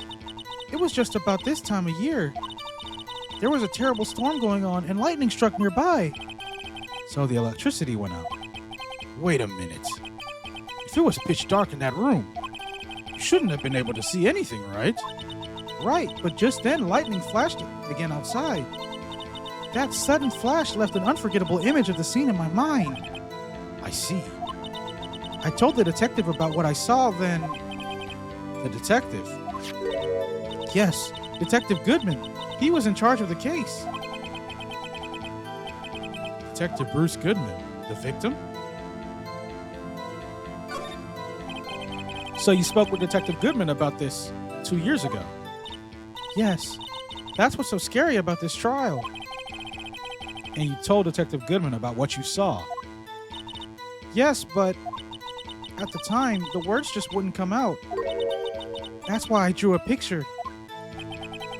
Oh, a picture. Yes, I think she mentioned that before. Well, Mr. Wright, have you heard enough?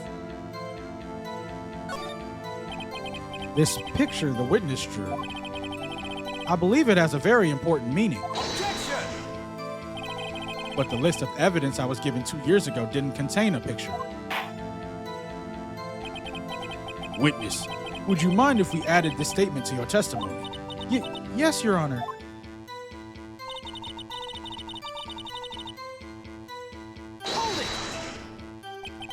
You drew a picture of the scene you witnessed? You drew a picture of the scene you witnessed, right? Yes, I wanted to do everything I could to help the investigation. I can still see it now, whenever I close my eyes. That's strange.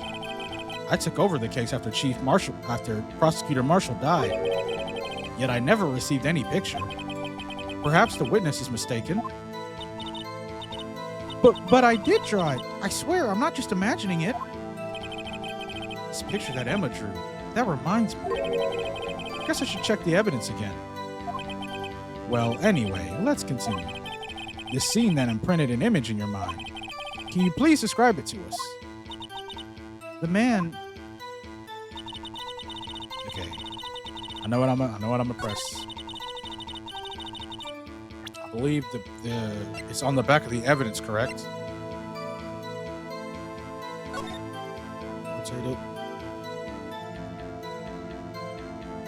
Oh yeah. Oh yeah. Oh yeah. I got something for you.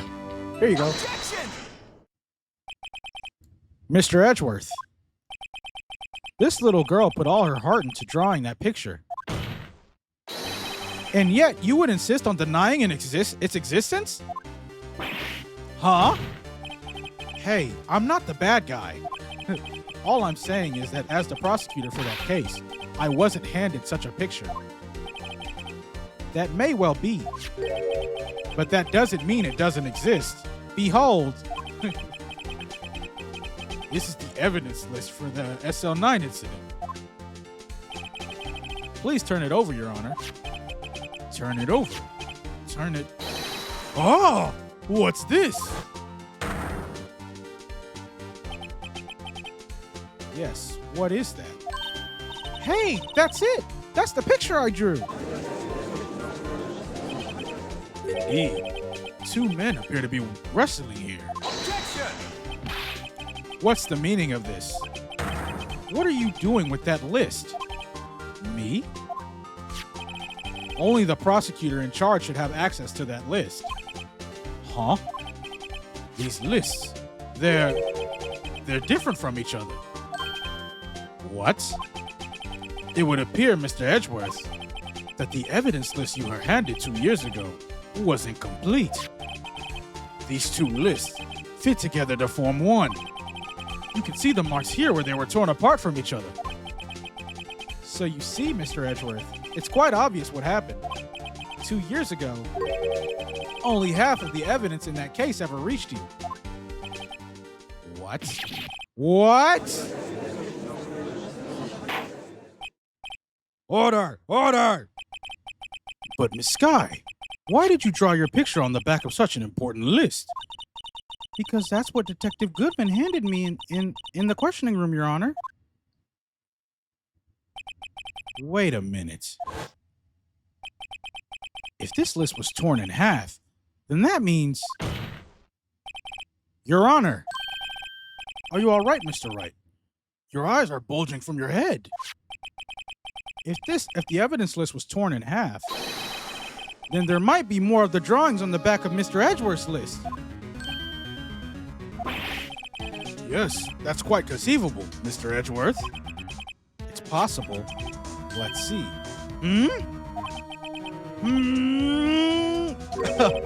How do you miss that? Is something wrong? Do you even have to ask? Sorry, Your Honor. There is indeed something drawn on the back of my list. It's that thing. Oh, wow. What? That thing. That thing that was dancing in the evidence room. Clearly, this is an act of vandalism. This act of vandalism is the work of a certain chief of detectives. I guess he was out of scrap paper.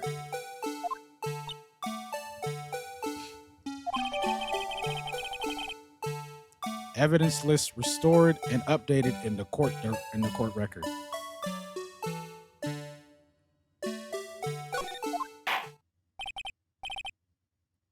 Very well. Witness, will you please testify about this picture you drew 2 years ago? Huh? Oh, yes, sir, Your Honor. What's wrong with Emma?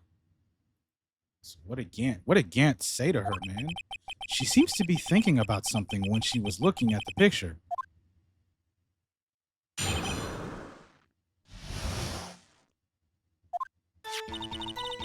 This is the picture I drew 2 years ago. The flash of lightning was so bright, all I could see were shadows. After that, I must have fainted. This picture shows exactly what I saw in that instant. To think a flash of lightning could burn such an image in your mind. Thanks to that, though, she was able to show us exactly what she saw. Well, I don't see any contradictions here. When have you ever seen a contradiction anywhere, old man? This clearly shows Joe Dark about to murder Prosecutor Neil Marshall. The defense may now begin its cross-examination.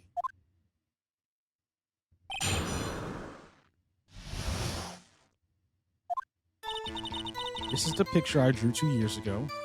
Right. Flash of lightning was so bright, all I could see were shadows. After that, I must have fainted.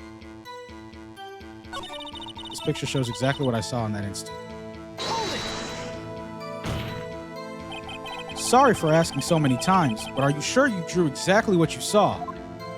Of course, this is the exact scene. It wasn't influenced in any way from your talks with the detectives? Objection! Are you insinuating we somehow manipulated her memory, Mr. Wright? No, of course not. I'd better watch out, or he might find some way to cut my salary. I drew this picture before I heard anything from the detectives, so I don't think anyone's story would have influenced me. Mr. Wright, is there something that's bothering you about this picture? Huh? Oh, well, that's strange. She claims this is exactly the scene that was imprinted in her mind, and yet there's clearly a contradiction here. Okay, so I'm gonna... Bro, if I get this wrong, I'm gonna be pissed, because I'm like...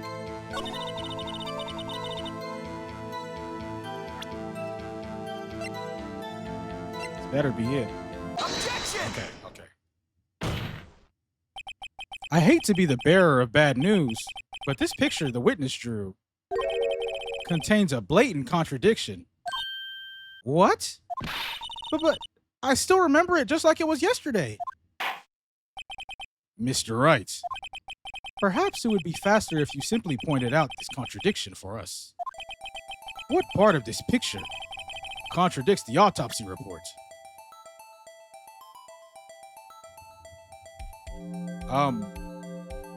Here, no?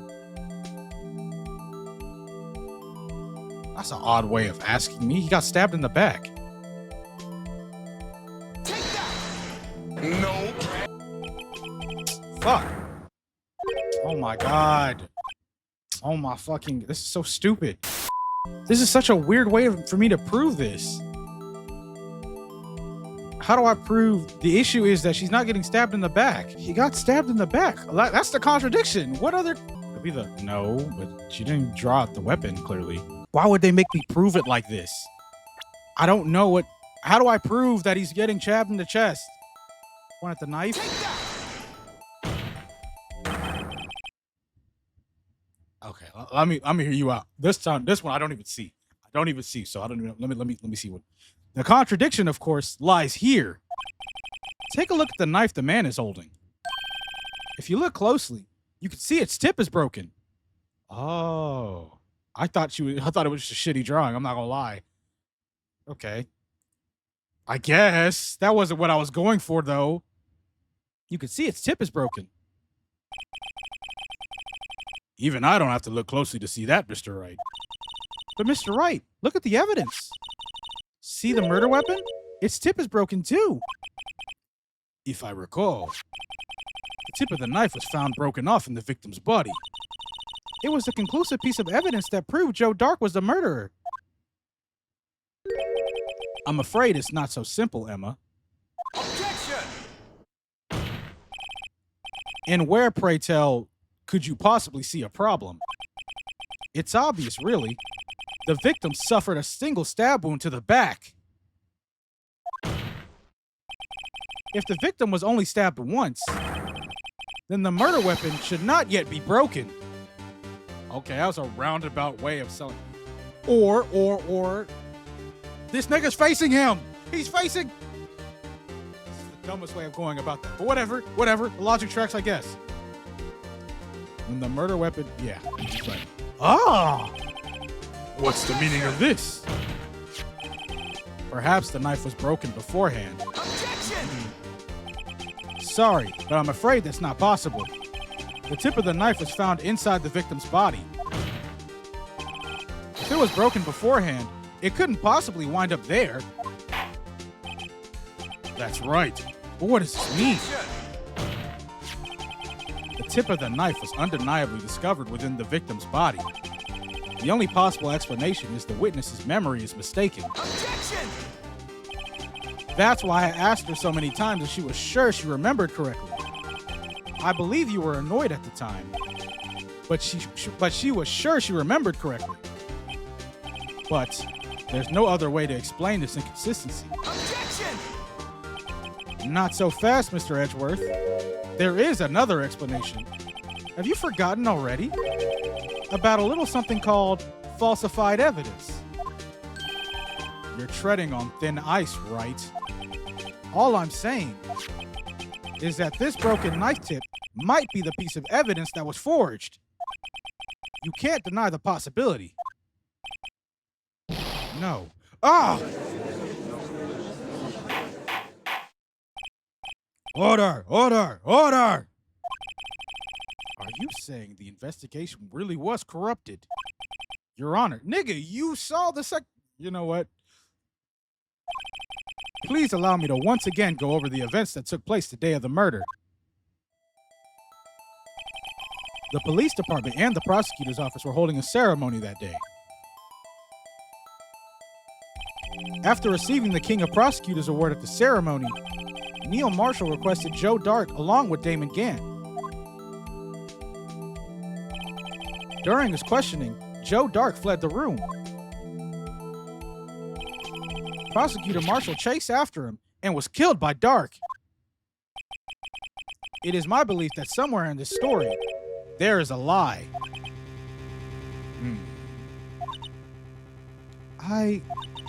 I'm not lying. The man really was holding up a broken knife. I don't think you're lying, sweetheart. If that's true, then there's no other way around it. This could not have been the actual murder weapon. There must have been another broken knife. What are the chances of there being two broken knives? Another broken knife besides Joe Dark's? Could there have been one?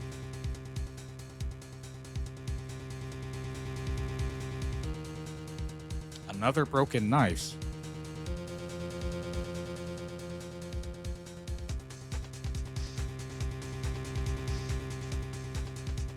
Look at my evidence real quick.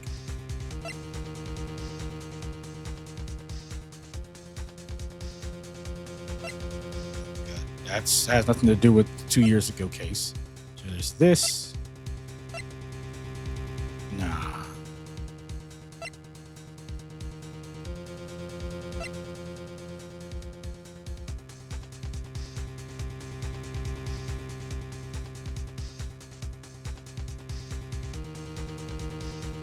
The only thing I can think of is the piece of the broken vase. Huh?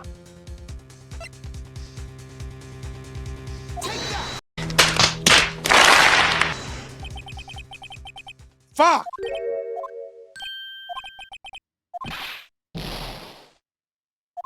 What other sharp object is there?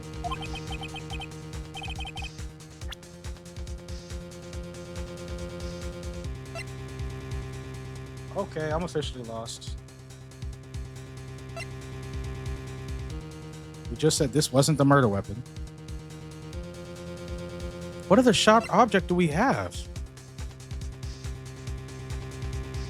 What? So it wasn't the vase. It wasn't a piece of the broken vase. Wait, what? Oh, I fucked up the save anyway. What? What? What? Oh, no, wait. Oh. Okay, let me look at the autopsy report again. Did they specify it was by a knife?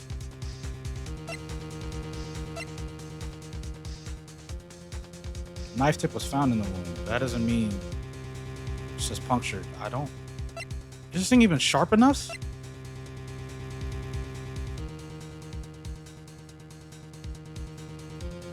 I have no idea.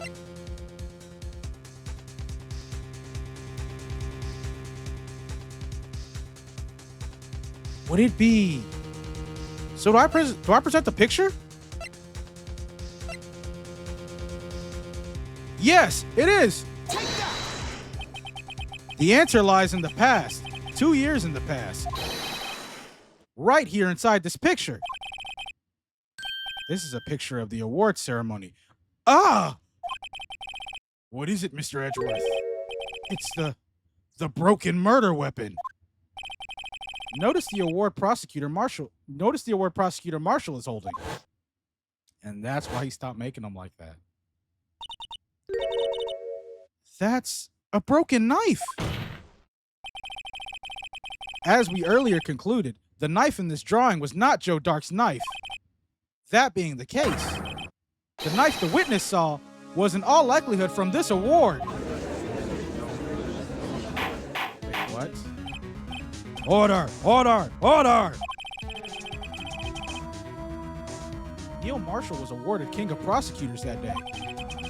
As an award, he was given this broken shield and knife. When he chased after Joe Dark, he pulled out this knife. Being a prosecutor, he did not carry a pistol. This broken knife was the only weapon he had in this dangerous situation. Objection! But that can't be. Oh, and why not, Mr. Edgeworth? Because if the King of Prosecutors award knife was the murder weapon, then the murderer and the victim would be reversed. What do you mean? I mean, this man raising a knife would have been Prosecutor Neil Marshall. I was low-key thinking it could be that. Oh. Oh! Low-key, that was in the back of my head. But the prosecutor was the one who actually died. That's true. What's going on here? Don't act all scoff. It seems Mr. Wright has been a bit too eager to jump to conclusions. Wait! I remember now! I remember everything! Witness? Mr. Edgeworth! What is it? Could you show me your evidence list again, please? His list? The one with that picture scribbled on the back.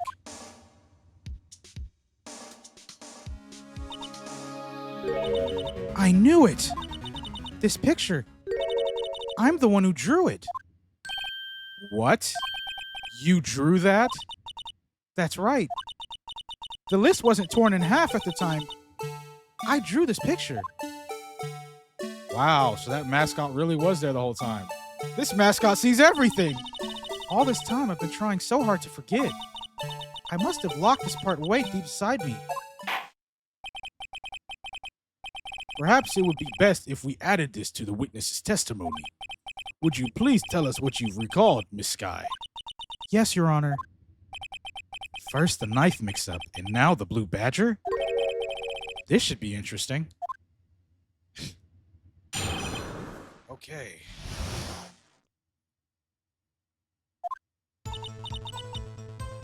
Oh shit, nope. Ah, fuck. I'm supposed to read that.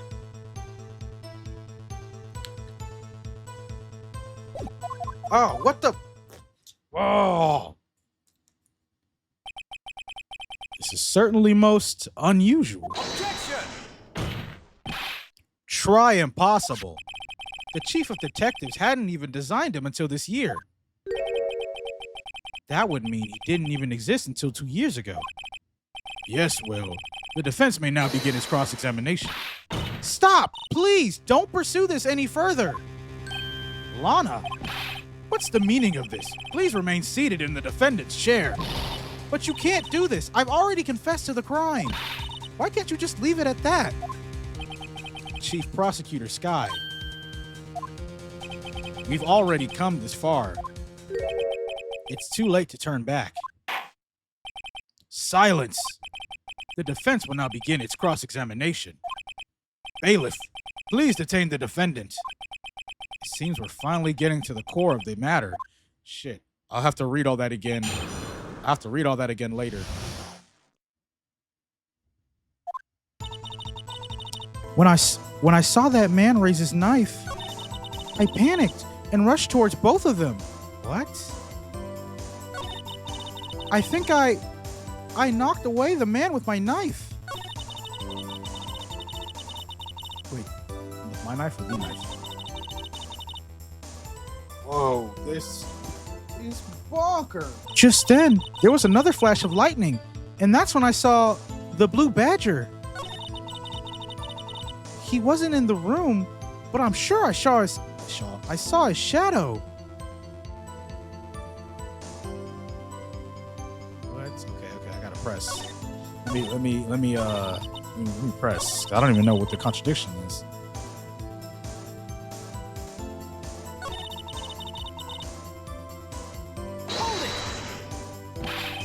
Why would you do something so dangerous? What else could I have done?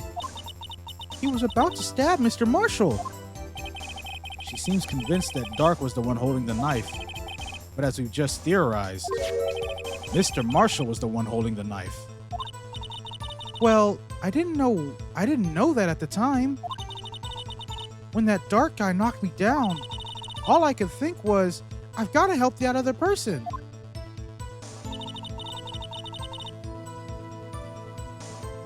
This is insane. What do you mean, you think? Oh shit. Oh my god. I fucking right-clicked on accident. I don't remember everything clearly. What I did, it's all kind of a blur. Miss Sky was almost killed before she was a witness. At murder. Miss Sky was almost killed before she was a witness to a murder that was about to take place. With so much happening in a matter of seconds, a little disorientation is only natural. You know a lot about being disoriented, huh? I saw the man about to stab the other person, who I thought was Mr. Marshall. I knew I had to stop the man with the knife. What you did was very brave, young girl. So then, what happened next? Just then, there was another flash, and then I saw the blue badge. Are you sure about this? Of course. See, I even drew a picture of him here. But it was the chief of detectives who thought up this hideous beast. And that was just this year. The Blue Badger didn't exist 2 years ago. This is all quite verifiable. I know it sounds strange. I was surprised too when I saw him at the police department. I had this nagging feeling that I'd seen him somewhere before. Whoa. Now I finally remember. Oh, brother. Just when you thought that thing had caused enough commotion. Tell us, where in the room did you see him dancing? He wasn't in the room, but I'm sure I saw his shadow. What does that mean? His shadow? So you mean you didn't actually see his face with its winning smile and all? That's right, but I still remember it. He had 3 creepy horns. Objection! This is pointless. That thing couldn't have possibly existed 2 years ago. The witness must be mistaken. Objection! That may well be. But what's important is what caused her to think she saw what she did. Oh, and I suppose you have an explanation. If so, then by all means, please tell us what this shadow really was. What was it Emma saw when that lightning flashed? Who is this Blue Badger really?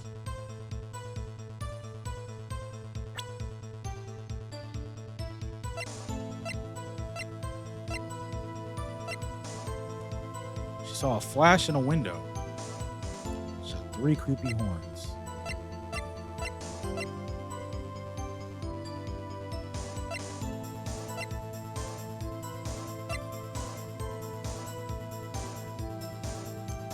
Is this the jar?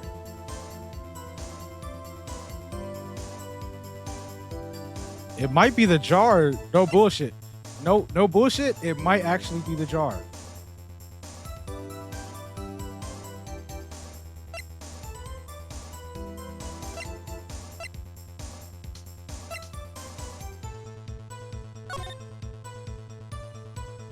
One to the side, one to the side. No funny shit, it might actually be the jar. Hold on. Nothing else kind of has that shape. He already said the scabbard is what they use. Or no. He said this is what was used.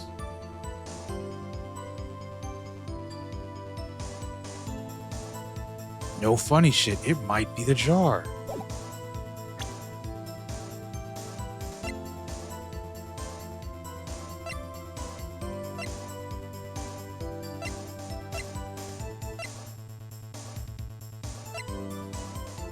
It's the only thing that makes sense. It's the only thing that adds up. the only thing I can think of anyway. The only thing that has that kind of, that could possibly even remotely be that shape. She said it was dark. She couldn't see anything. I just might know.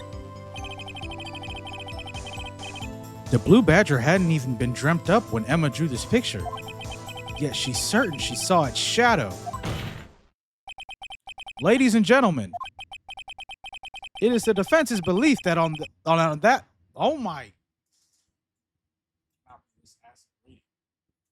It is the defense's belief that on that fateful day, faithful? Come on. It is the defense's belief that on that fateful day 2 years ago, there indeed was something that looked similar to the blue badger. Something that is now sitting in this very room. Mr. Wright.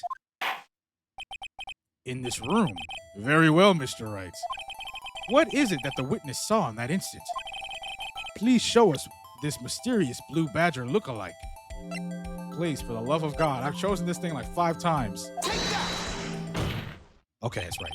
The mysterious blue badger was, in fact, this. But that's... what exactly is that? I believe it's some sort of jar. But Mr. Wright, that doesn't look anything like the blue badger. Indeed, it doesn't. As it stands now, it's just a plain jar. However, what if we were to change our viewpoint? Our viewpoint? We've got to show them the correct angle to look at this from. If I flip it upside down? Okay. Oh, wow. Hold on.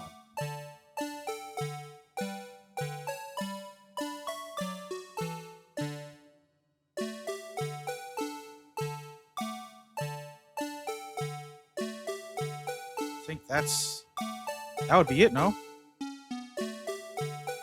Yeah, that's it. Fuck! Objection! Oh my God. Yes, I'm aware. I don't know. It looked pretty good to me. It's the right angle. Vertically a bit more or horizontally. Well, that didn't help me. The correct angle to look at this from.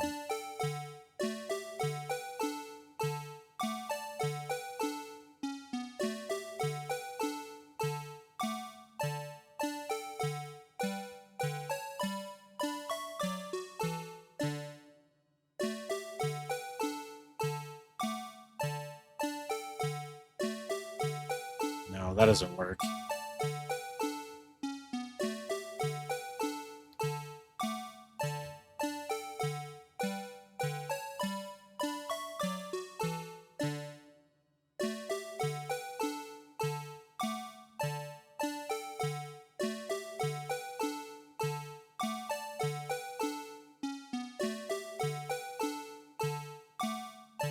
Why is it curved? I don't know. What?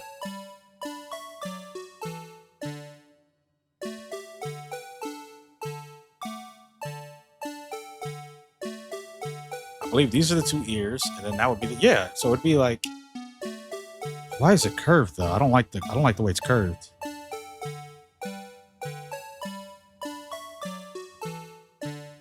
Oh, okay. I can rotate like this too.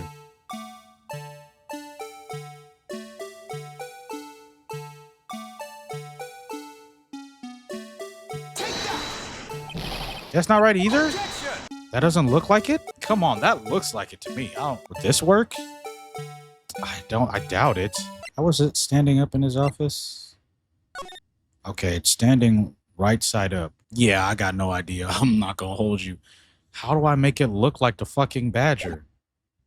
God, all these fucking... Objection!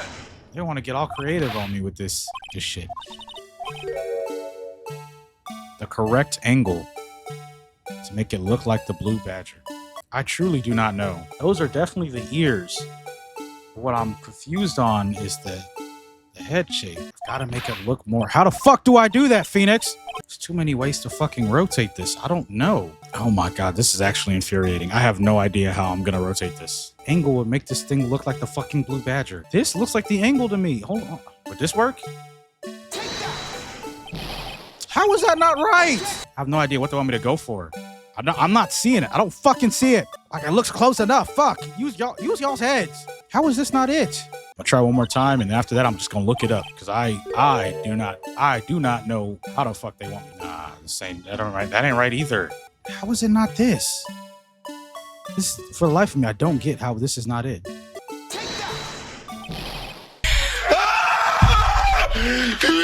Bro, even having the answer right in front of me does not fucking help. This is by far the worst part of this game ever. What is this?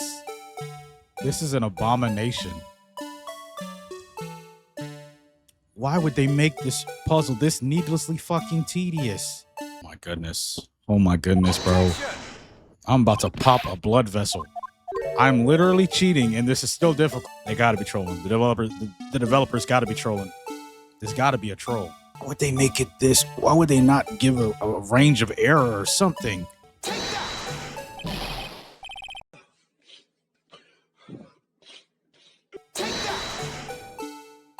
Oh! Finally!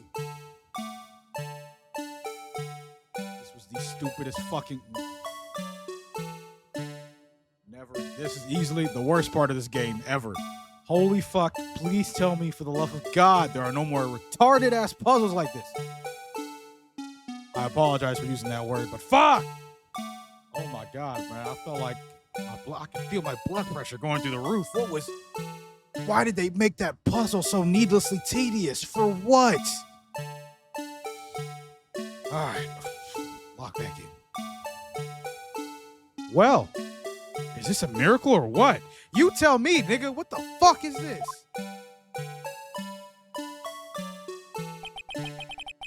No one can possibly deny this jar's resemblance to the Blue Badger. I'm not gonna lie, I'm still very fucking pissed that I was put through this just now.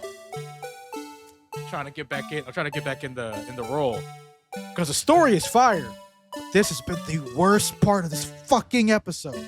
Oh my God. This episode actually might have gone down like 2 points just because of this one puzzle alone. Oh my God. Oh my God, man. This really killed my whole immersion.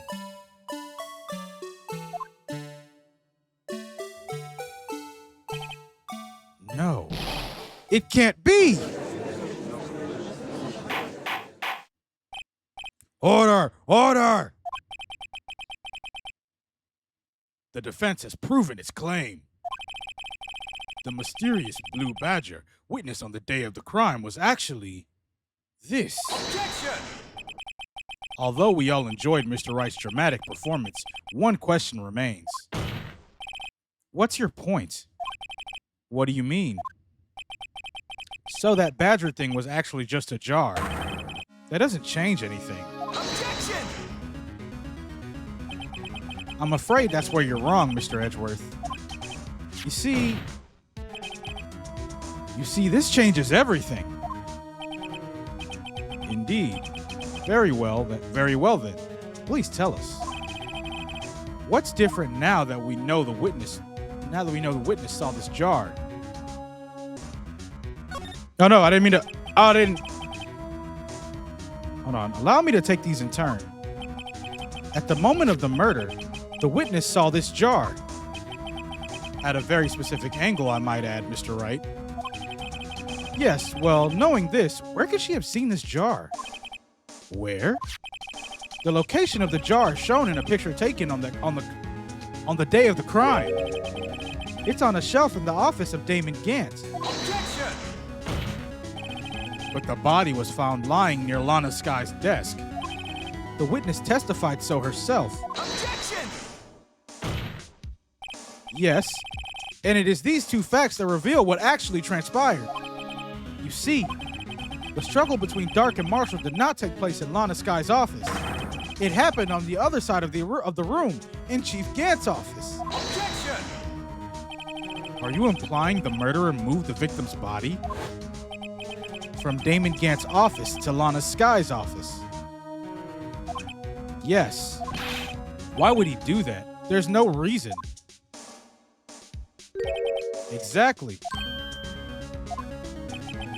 there wasn't a reason, he wouldn't have gone through the trouble. The only logical conclusion is that there was a reason. Do you know what that reason was, Mr. Wright? I finally figured it out. So this is why Lana tried to stop the trial. It's too late to quit now, though. Please recall the witness's testimony. She said she knocked away the man who was holding up the knife. In the next instant, the jar was hit and flew through the air. Now tell me, what could have sent the jar flying? That would have had to have been the impact the man made when he was knocked into the wall. Ladies and gentlemen, if I may draw your attention to this picture once more. If the man was knocked in the direction of the shelf the jar was sitting on, what would he have hit?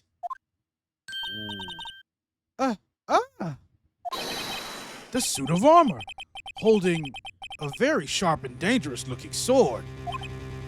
Yes. And since the man who was knocked into the armor was carrying a broken knife, he would have had to have been Neil Marshall, wielding the King of Prosecutors trophy. No, Mr. Wright, you can't be thinking. Yes. There is another possibility of what actually transpired in that room. Another possibility. Of course, the perpetrator would have no idea, but nevertheless, I don't know if I can go through with this. Mr. Wright, what's the matter? If events took place as the defense theorizes, then the outcome is obvious. In that moment, assuming the man Emma Skye knocked away was actually Prosecutor Neil Marshall, are they saying Emma did it?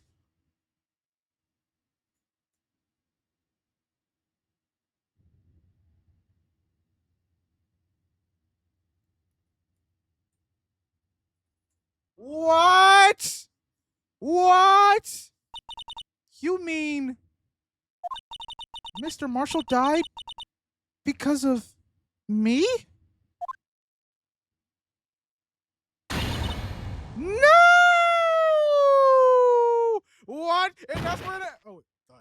Did she faint? Oh my God. I never imagined her testimony would lead to this. So it was the witness who took the victim's life, and then proved so with her own testimony. This is unprecedented. Of course, Lana, excuse me. What are you saying?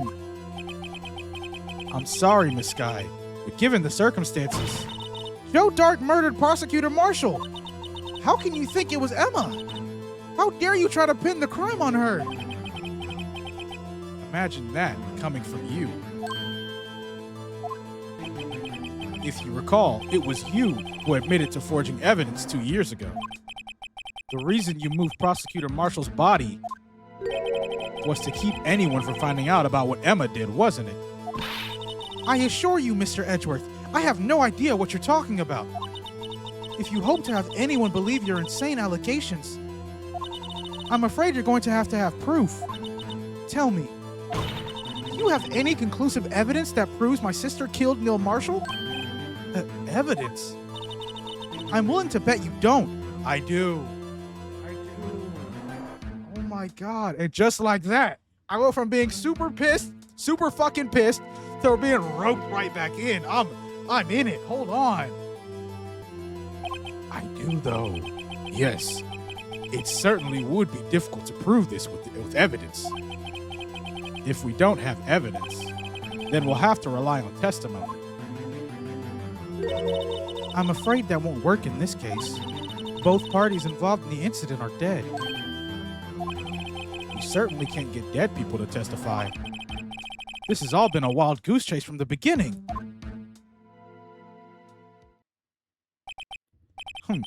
Touché, Miss Skye. Of course, that only leaves us with one possibility. You mean there's still another possibility? What do you mean, Mr. Edgeworth? I mean the possibility that the victim has left us a message. For better or for worse, Mr. Marshall did not die instantly. He may have left behind the name of the person who took his life. In one manner or another. That's impossible. Well, Mr. Wright, this is the only possibility left to you. A message from the deceased. If such a message exists, I've got to think back to the court record. The real murderer's name that the victim may have left behind.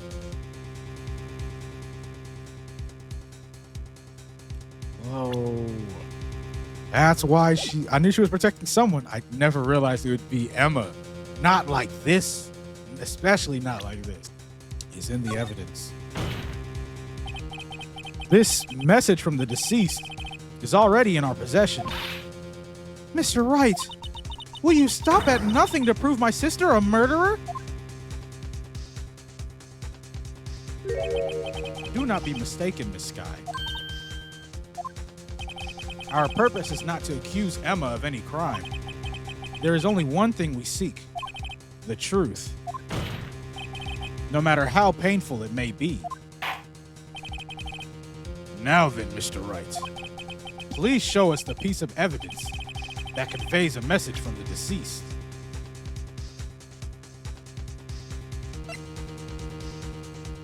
Oh, no, wait, I didn't.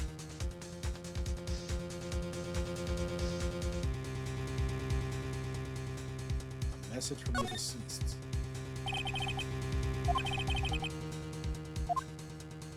This has to be it, but how did the deceased leave that message? What is this cloth?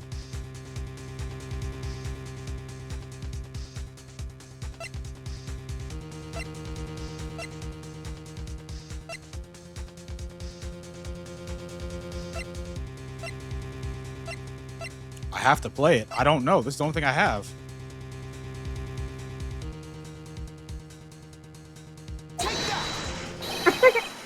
This is the message from the deceased. Right. Oh, shit. Oh, fuck me. Okay, that's fine. In written form, that's only logical. What did he write? Written form. What did he write?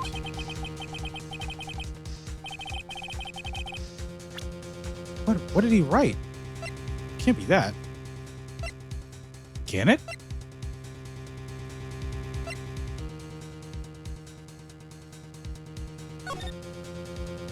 Written form. What did he have written?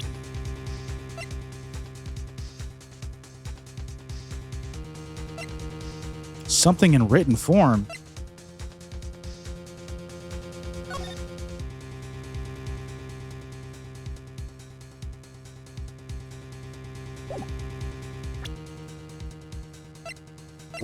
What did he write?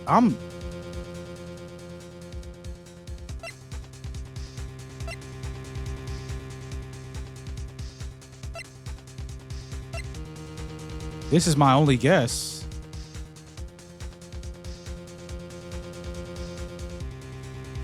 Oh shit, I gotta... This is the only thing that's written.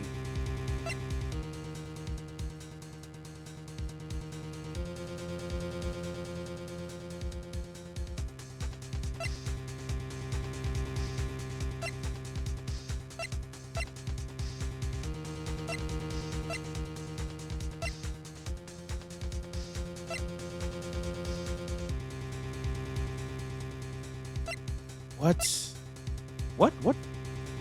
It'd have to be in written form. I truly don't know. No, it's not.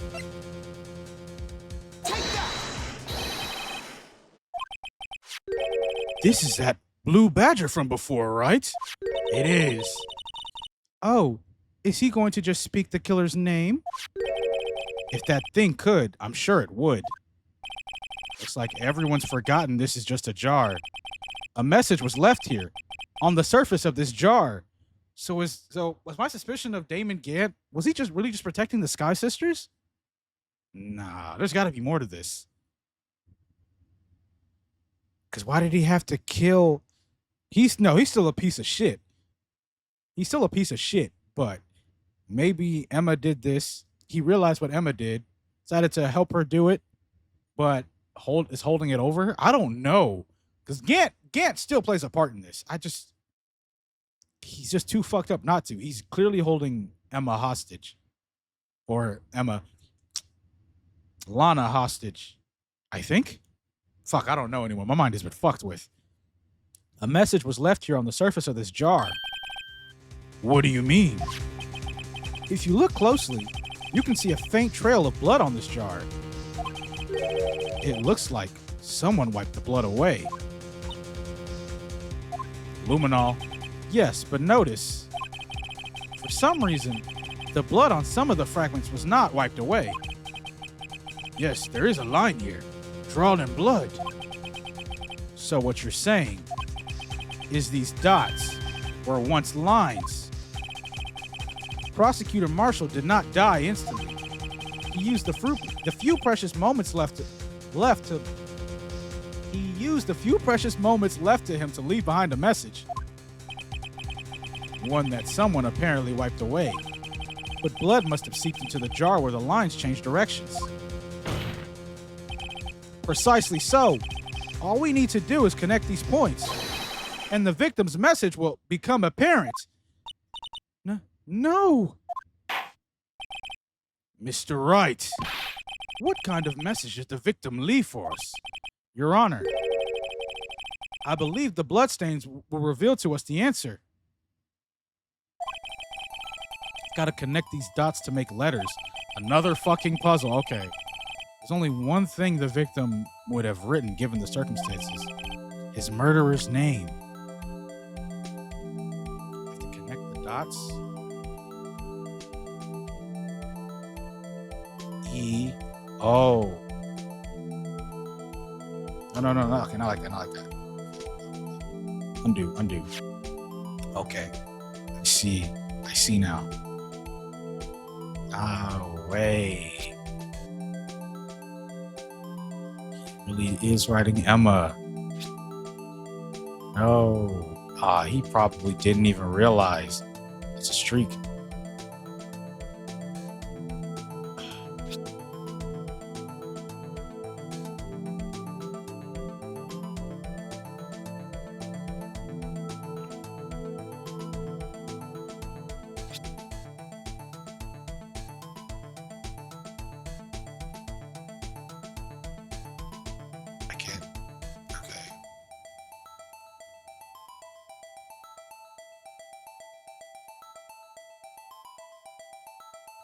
I see an A.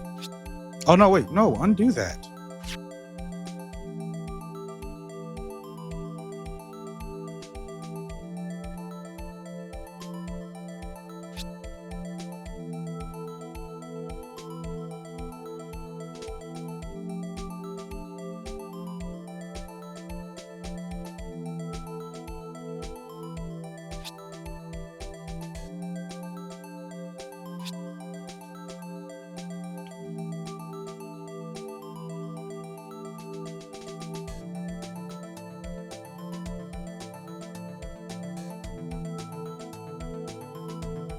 I can.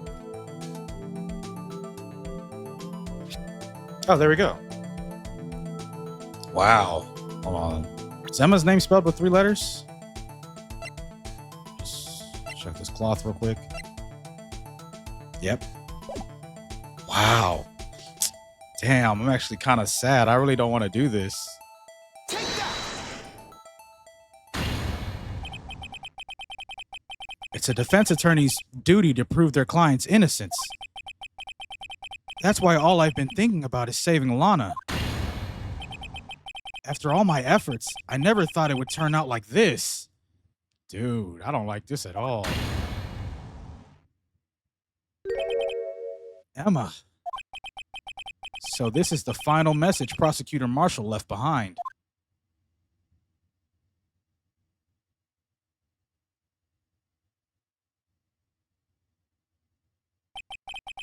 Of all people, she may not have meant it, but in the end, The one who took the victim's life was Emma Sky.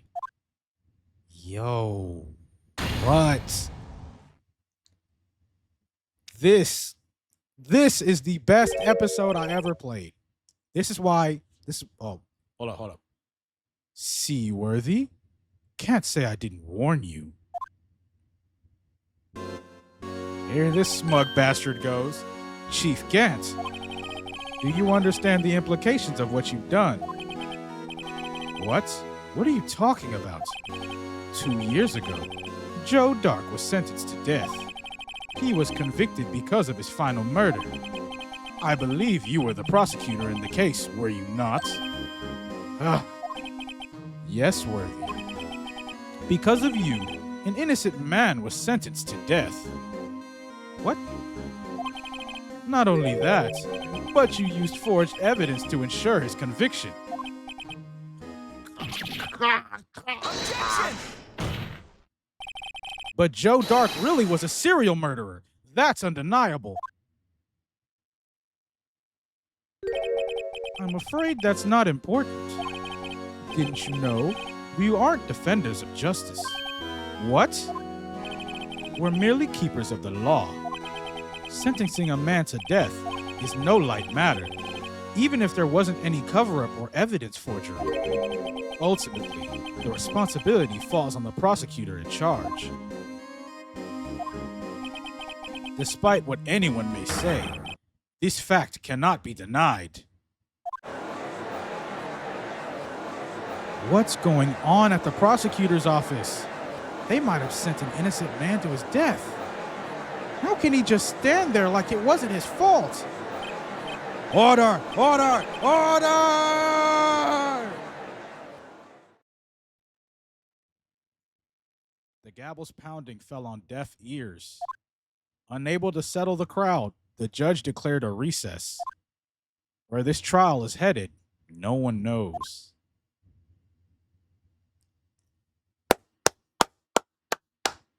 I just gotta keep clapping it up. This episode keeps getting better and better and better. Outside of that, this almost makes me forgive it for that cancer-inducing puzzle. Oh my God, I never want to see a jar for the rest of my fucking life.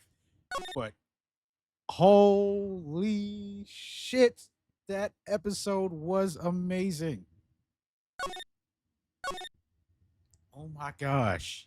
So the whole time, I thought Lana was helping out Edgeworth, or was trying to protect Edgeworth. I was wrong. She was protecting her baby sister. Oh my God, that is so tragic. Because Emma ended up accidentally killing Neil Marshall. And all the detectives knew that something about the evidence was fishy. But my only question is, why would Gant even agree to forge evidence? I mean, I get that they were probably close, but there's no way. He just seems too manipulative. There's definitely something. He's definitely getting something out of this. But I think that explains why he removes the sword from that trophy. Holy guacamole, man. But yes, that was a great episode. These trials make the investigations so worth it in the end. Because sometimes the investigations get super cancerous. Because when you're missing one fucking thing, it just derails the whole fucking pacing of the game. But when you're back on track and everything starts flowing and you're putting pieces together, cinema, absolute cinema. But I can't wait to see how this episode concludes. I figure in the next part, that'll be the final part of episode 5. But that'll be it for this video, man.